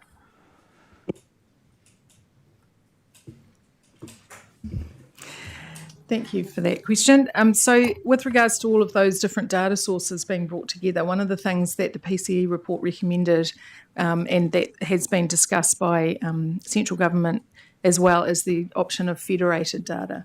So it's a system where the data are not necessarily all brought together into the same system, but they are easily accessed by that centralised system. So I guess that's the work that we are considering doing right now, is understanding what sort of state do our data need to be in for them to be ready, and we're calling that lens of transition readiness for our data. What does that actually mean for environmental data, and what does it mean for other data as well? I mean, today we're talking mainly about environmental, but there are data across this organisation that we will also need to bring into a transition ready state so that it can be picked up, lifted and shifted into whatever future system we are required to move it to. So there is a piece of work that will be getting led primarily through that data and information management forum that I mentioned, which is an internal staff group, where we will be starting to put some thought into how do we do that assessment? How do we know as an organisation that our data are ready for transition, that they've met a minimum set of requirements, that they could be easily lifted and shifted and brought together? We've got our own problems with lots of internal systems that need to be brought together already that we're working on as well. So it's a matter of understanding what that data readiness looks like. How do we get it done? How do we work with our partners to ensure that their data are of a similar standard so that whatever new systems are required for us to move them to or to be federated into, they are ready to go? It's a very difficult thing to do when we don't know what that system looks like yet. Yes, the CEO is just going to say something. Thank you. Through you, Chair. Just a couple of other comments. You'll be aware of Te Uru Kahika, which is the Unitarian regional councils of the country. There are the significant interest groups. They are working on this. We have federated data across the 16 unitary regional councils. We are working with MCERT, so the Ministry of Cities, Environment, Regions and Transport, to discuss what data they think is critical in the new system that we will work in, so we can prioritize the right data, federate it, and be able to work through what's most critical rather than what we most like, because there's only going to be so much time and money. On your last question, Councillor, with regard to the simplifying local government proposals, the short answer is no. We've done no analytics of that, because until central government decides what the amalgamations are, I'm not prepared to put our resource into proposed things that may not happen. But doing the work that Davina's articulated gives us the opportunity that once we know and have clarity, we can move on that. Thank you. Councillor Mackay. Through you, Chair. Thank you, Davina. It's pleasing to hear you thinking about what we need and acknowledging the expectations, but also acknowledging that we've got a lot of work to do. I'm going to be a little bit like Councillor Faulkner. I had about 10 questions too, and I'll try and get them into 3, and I'll get a question, but I'll do a little bit of blurb in front of it. Just looking at slides 19 and 20, which is the graphic around data supporting everyday decisions. I guess that's the question I have around that particularly is there is a lot of information comes in, and I'm using it information rather than data, from a consent applicant, and often it's expert advice. When you look at the next slide and you're looking at external data sources, is that actually treated? Here's my question. Yeah, good question. Is that actually treated with basically at the same level or the same degree of assurance in the same way our own science work? Because applicants will tell us, particularly consent applicants, is why do I have to repeat something that's been done by a number of previous applicants? And so it doesn't seem to be very logical. And I'm just thinking there must be some efficiencies that we can gain there. I'll leave it at that. I liked your fair analogy as well. Yeah, that's a really good question, actually. And I think and I'm hoping Brett might have something to say about this, because I know that the use of incoming data from consents and compliance information is a wealth of information that we aren't probably making best use of at the moment. With regards to whether we would treat that information the same as our own, it really comes down to a quality standard. So the data that we generate within our monitoring programs, for example, is collected according to national standards. So that's where it gets a little bit tricky, and it's where in the past we've tried to incorporate things like citizen data. That was the word I was looking for. So it's where we've got a set of data that are collected according to a very explicit standard that's very well described. You have to collect it in this particular way, and the data then get managed in that particular way. If the data that we want to use alongside that haven't been collected in the same way, becomes very difficult. It's not to say we can't do it. We just need to figure out how do we potentially put a tag on it, for example, in the database so that it's clear that it may not have been collected to the same quality standard, but it can still be used. But Brett, do you have any insights around sorry, put you on the spot, but I know that we've looked at the use of incoming data that's submitted with consents and compliance as well, but I don't have much on that myself.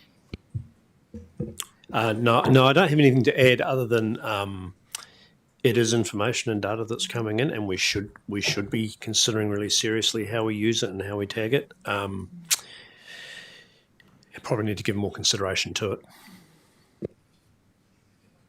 Could just make a comment there. I think that, Councillor Mackenzie's not here, and we know if I just use the irrigation collectives, for example, when they start doing their work for a renewal from consent 2 or 3 or 4 or 5 years beforehand, and a lot of it is actually data both monitoring and information that comes in. And I think that we need to make sure that we're utilising that very effectively. And I guess the other one around data sovereignty, and you've made quite a big piece around Ngāi Tahu and Papatūparu and our expectations around that. But there is also the expectation of around privacy of some of the information that comes in from other landowners in the system as well. So just putting that on the table. Some sectors are more open to sharing that than others. So. Very good point, Councillor. Councillor Robinson. Oh, this is all very interesting. So I'm sort of focusing a little bit on the tools, I guess, for data, not manipulation, but data assessment using our own data for AI. And so, going forward and modernising, I'm just wondering what, I guess, guardrails we've got based on security of not only the data put in, but the outcomes that come out of the AI source.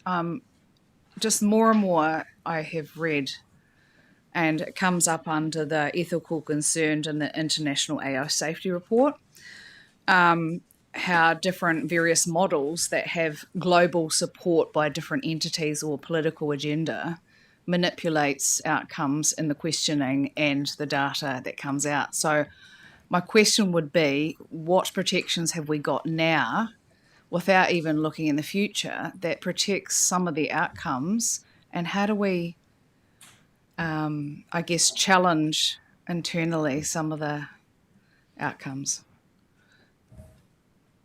and the modelling sequencing, if you understand what I mean?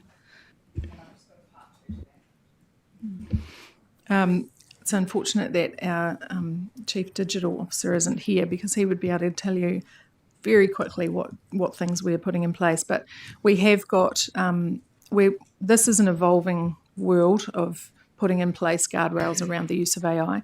So we do have an AI policy within the organisation that all staff are aware of. When it comes to pretty simple, we're talking the sort of staff use, daily use of the likes of ChatGPT or Claude or things like that. So there's lots of guidance out there for staff right now for that sort of thing. When it comes to use of AI for assessment of our data, that's quite an emerging thing for us. The environmental data team are exploring that right now. They've got people that are looking at how can we use better tools for doing our analysis and assessments faster. And with that comes working with our digital solutions team to ensure that we're doing that safely. There may be some further work that comes out of that space that would guide it, that we could bring back, and Ian may have more information that we could bring back to you. But sorry, I'm not all either. Oh, Amy's here to answer it for us. Well, actually, for the second or third time today, I'm being Giles. If he were here, he would say that it's good to be cautious about AI. AI in the New Zealand public sector is all about safe and responsible use of AI. Some of the concerns around AI, around Gen AI versus the AI which has actually been used in New Zealand for since the mid-80s and is used quite extensively throughout government, but it's in a closed, it's in-house, and what we would be doing if we were using AI for some of this information, it would be within very strict guardrails, and it would be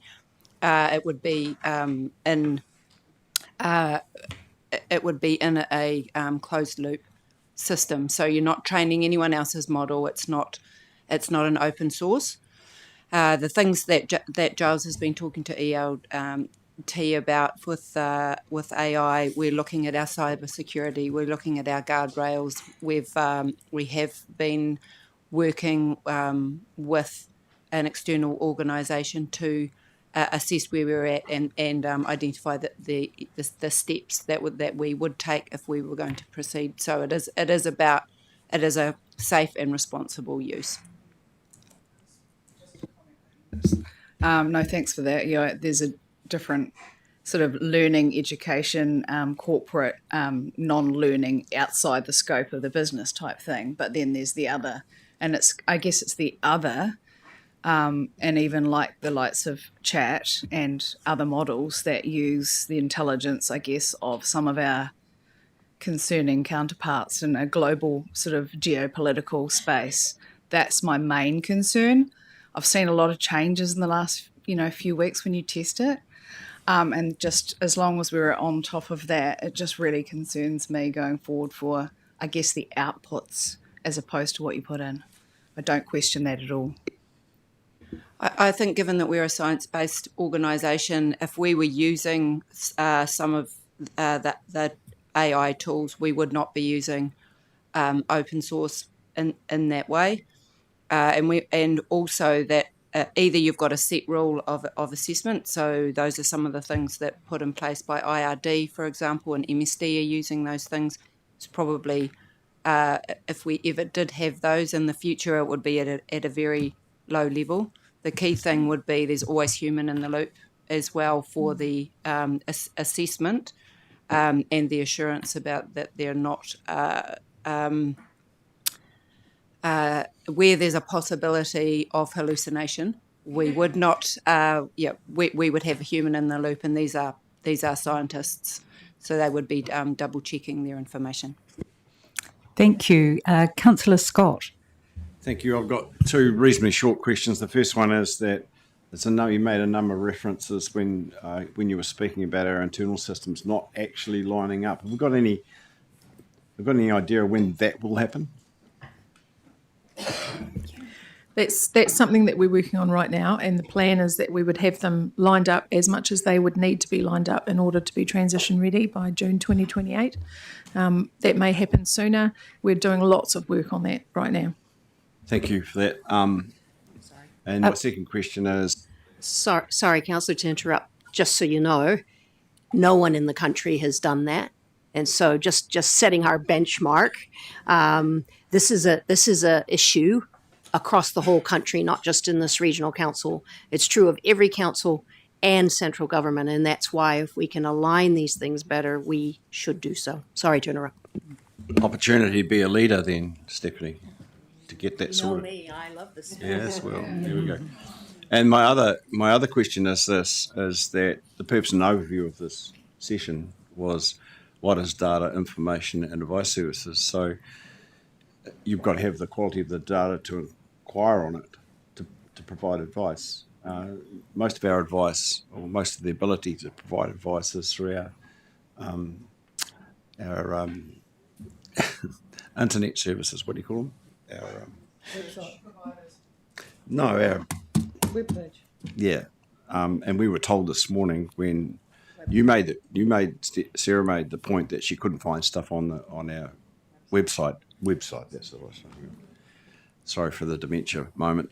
Website, and the comment was made back that it's old and slow. So how do you line these things up? You get your system sorted out. You need to make sure that you can then get the information to the people. Is that correct? I might just dive in there, Davina, to help a little bit. You're quite right. I mean, we spoke about the website earlier today. And the question is, which pieces of the digital ecosystem do we prioritize to accelerate or fix? We can't do everything everywhere all at once. This is one that is important. My question is it actually a website platform or is it something different? Because there are different ways of doing this today where we could leapfrog a website platform and actually do things differently. And that's where we need to be, as you said, leaders in this space. But I wouldn't want to bleed if we're going to hand over. So how do we work together in terms of being able to have the right things ready without us paying for everything and then others either using it or, even worse, not using us and us wasting money? Sorry. It's a great answer, and my preference would be to get the data sorted out and advise us when that's there and advise us what the next step would be to get the information out.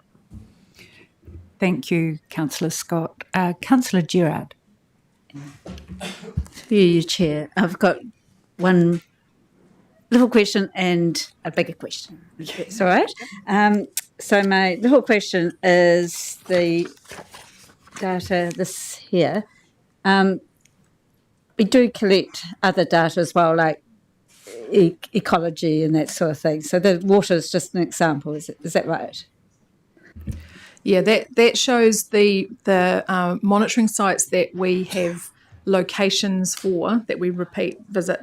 So all the list up there. There are a number of other sites that we visit regularly that are not mapped, and we discussed that a little bit in our last presentation. Some of our land sites, air quality sites are up there, but there are some other places that we go to regularly, but maybe we'll move around a little bit, or they're on land that is potentially private land, and so we don't locate them on a map, sorry. We don't do it like ecological mapping or... We do. Do you mean things like wetlands mapping, that sort of thing? Yeah, we do. So this map specifically just shows those locations where we have a specific place that we go back and visit. There are areas that we monitor a stretch of a river, for example, that won't be on here. And yes, we do go back and we do lots of ecological monitoring. Yeah. So my main question is linking that to we've got the natural environment deliverable that we're going to be doing. So all that information is really crucial for this. And I'm also thinking, of course, for the regional spatial plan and getting all that data together from the territorial authorities and other agencies that can help us with data like LINZ and DOC and the Central Plains irrigation system. All the different entities out there that can help us with data, and having a platform that we can start working on the spatial plan. Now, who would have that GIS platform? Is it us, or is it going to be Christchurch City Council or somebody else to do the regional spatial plan in GIS?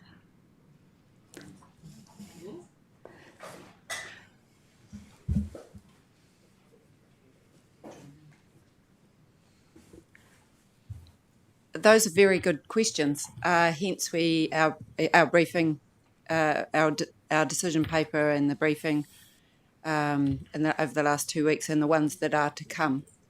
So we obviously do have some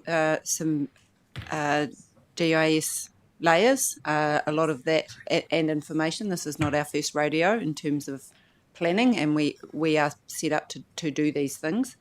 However, again, that is a decision still to be made, and also, as I said yesterday, we're also costing what that also means. But given that it's not us, we are not the lead. We can't actually say what exactly we are doing. Yeah.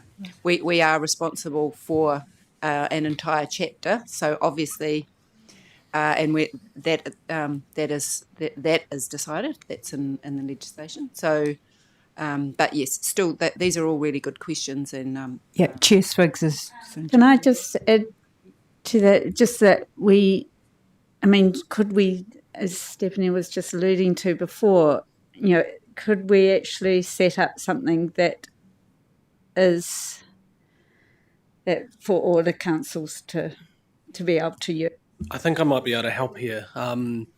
There is within the new planning system a one plan.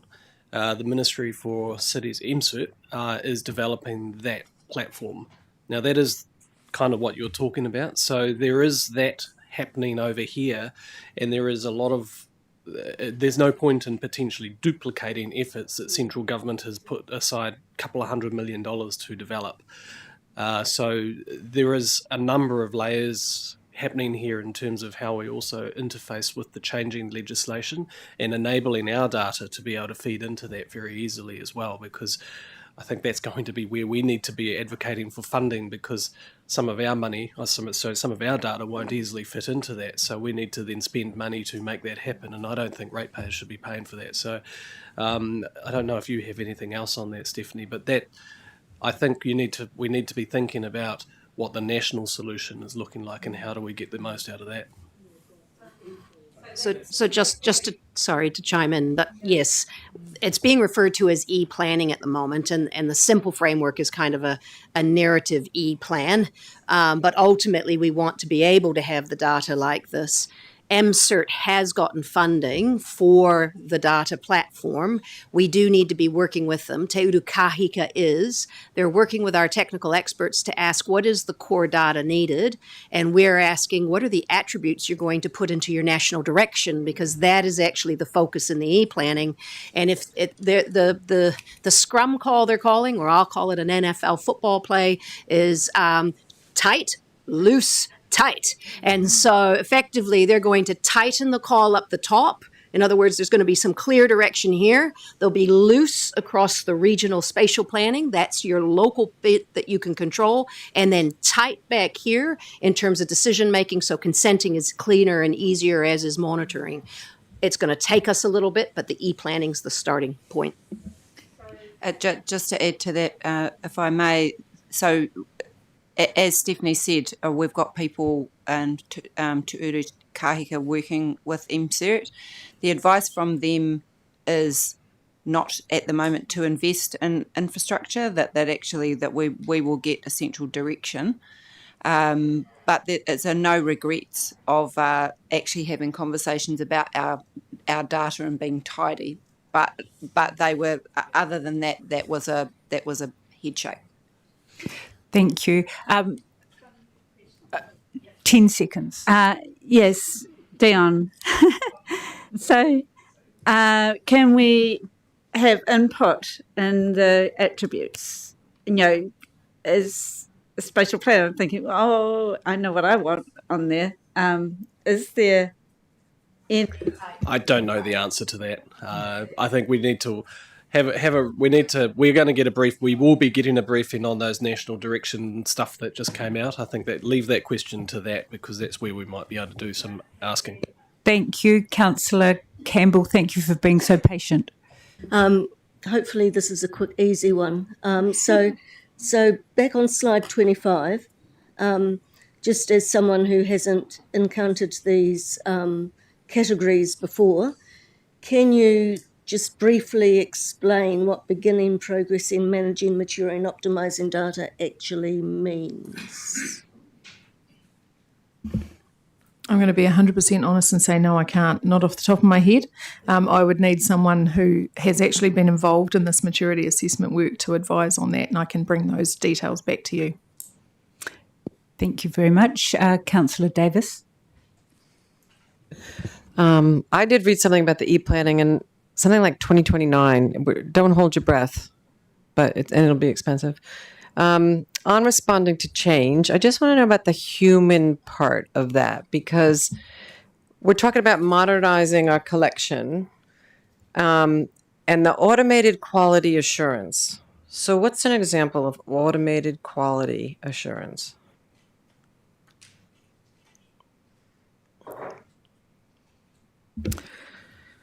That's a really hard question. I think there's probably things that we could do that are at the moment extremely manual. So, for example, we rely quite a bit on our experts being able to scan through a spreadsheet and spot an anomaly. So what we are working on are tools that can actually automate that.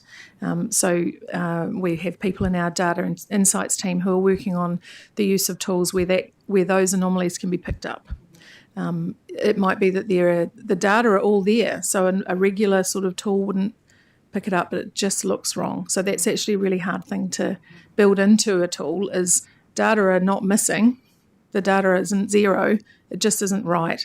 We have to build those kinds of, we have to build that into the model. So that's that sort of thing where it would be a very, very manual process at the moment that we're looking at automating, for example. The other part of that is, I I don't know about you, but I kind of see the success of this is that we actually have humans, a group of our humans, and not just one, because if Bob leaves and he knows everything, what are we going to do, right? So we have a group of humans who can carry this stuff through way maybe into the future, because this is going to take quite a long time, isn't it? So we're thinking the same thing. We're going to keep our humans here and a group of them, and they'll carry it through. Yeah. I mean, obviously, we want to keep our humans. Our humans are integral to this, but at the same time, we're identifying what are those critical processes that must be documented so that they are human agnostic, I suppose you could say. The things that we really rely on one individual person to be able to do, we're trying to identify what are those processes, and that goes into our monitoring as well as in our data analysis and assessment. So what are the things that we've got somebody who just knows how to do it off the top of their head, but they're really critical processes. We're documenting those, developing lots of standard operating procedures, bringing them all in together so that no matter who has to do that work in the future, it's clearly described and defined. So yes, we still need the people, but we are developing ways to support that if those people may need to go into 3 different places. Stephanie has a word for us. Just 2 things. One is we've had the great privilege of some long-serving staff that go back to the catchment board days, as a matter of fact, whether that's soil or in our groundwater and freshwater testing. And as they've gone and shifted towards retirement, we have been proactive in bringing new people in and having a handover and making sure that the data is not only quality assured, but the way that that's gathered has been.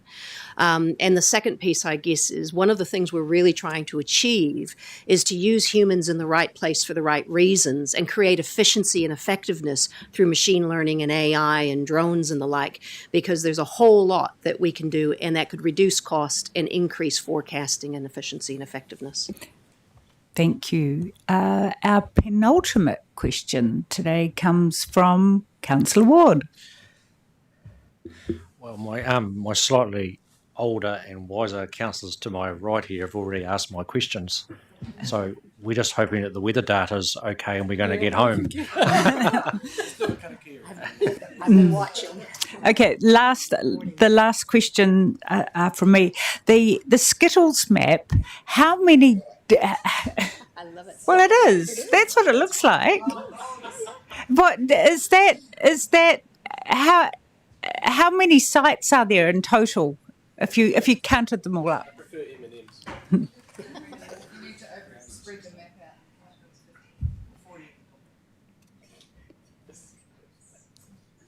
This is good.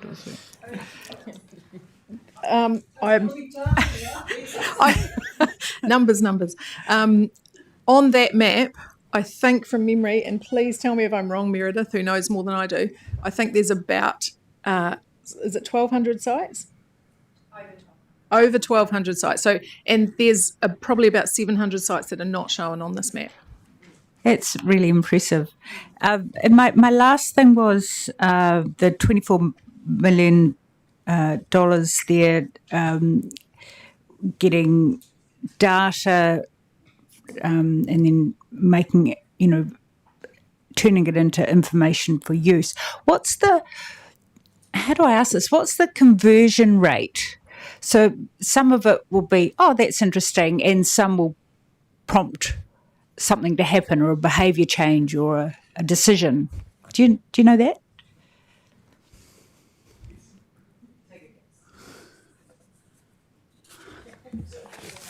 It's a really interesting question, and I guess my first thought was, is that the conversion rate from any individual sample or flow measurement into a piece of information that someone would use or into a council decision?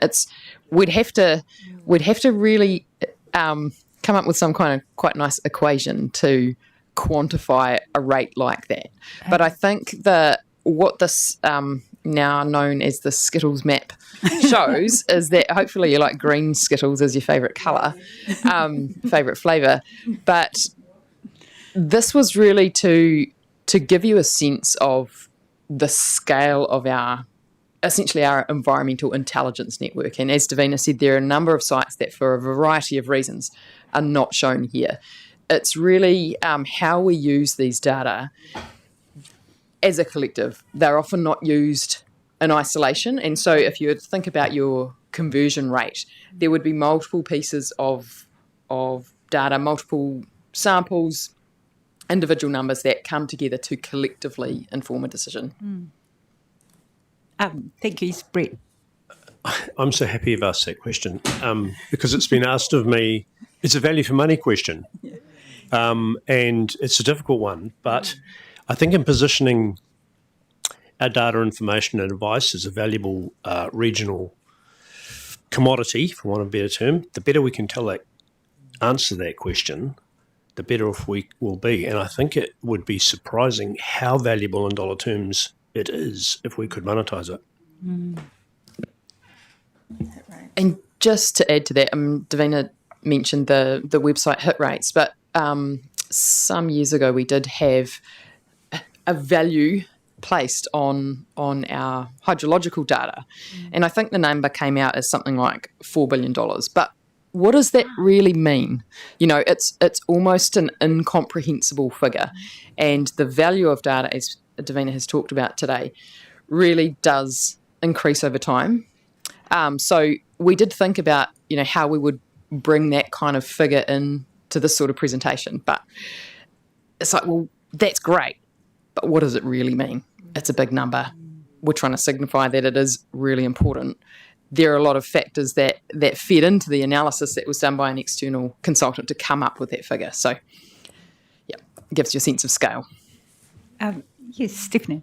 Sorry, Chair.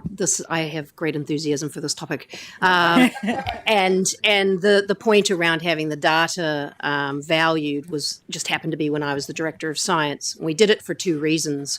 One was to be able to capitalize on data, because data is not deemed a capitalizable asset, and that's because of accounting standards. And bless the accountants of the world, but they really need to understand that data is an asset in the 21st century. And the second reason was because of the intergenerational value of that data, which gets to your point, Councillor, because if you can value that in today's dollars, it's the savings that you're putting into future decision making because you have the critical data today for those intergenerational decisions into the future. Those were the two reasons, and that might be the question. I'd suggest we go to a PRO who's already done this, James Palmer I'm thinking of, to get the formula, because I think we can do this work not too hard. Thank you so much. What a wonderful way to finish the week. The chair swigs. Is it really important? Can we? I would like. It's on the back of Claire's question around the well data, third party, the trust in that data. My personal opinion is that we should have owned all of the wells, so that all of the pumps. So should we have owned all of the data? It's an infrastructure, in my view. That's not the view. That's not the view that the council went and had that decision. But there's something in that, and I'm going to take it offline and ask this, because I think there needs to be a way we can get trusted amount of that data, because I think we're missing out on a whole lot of value in decisions because we don't have that data available, and it's around trust to get it. Great, thank you. Great last comments. Thank you, team. That was just absolutely fabulous. Loved it. Thank you. I'm going to finish now with a karakia. Una hia, te pō, kia wātia, ai, ko wātia. Thank you. Have a wonderful weekend and go out there and make a difference. Travel safely.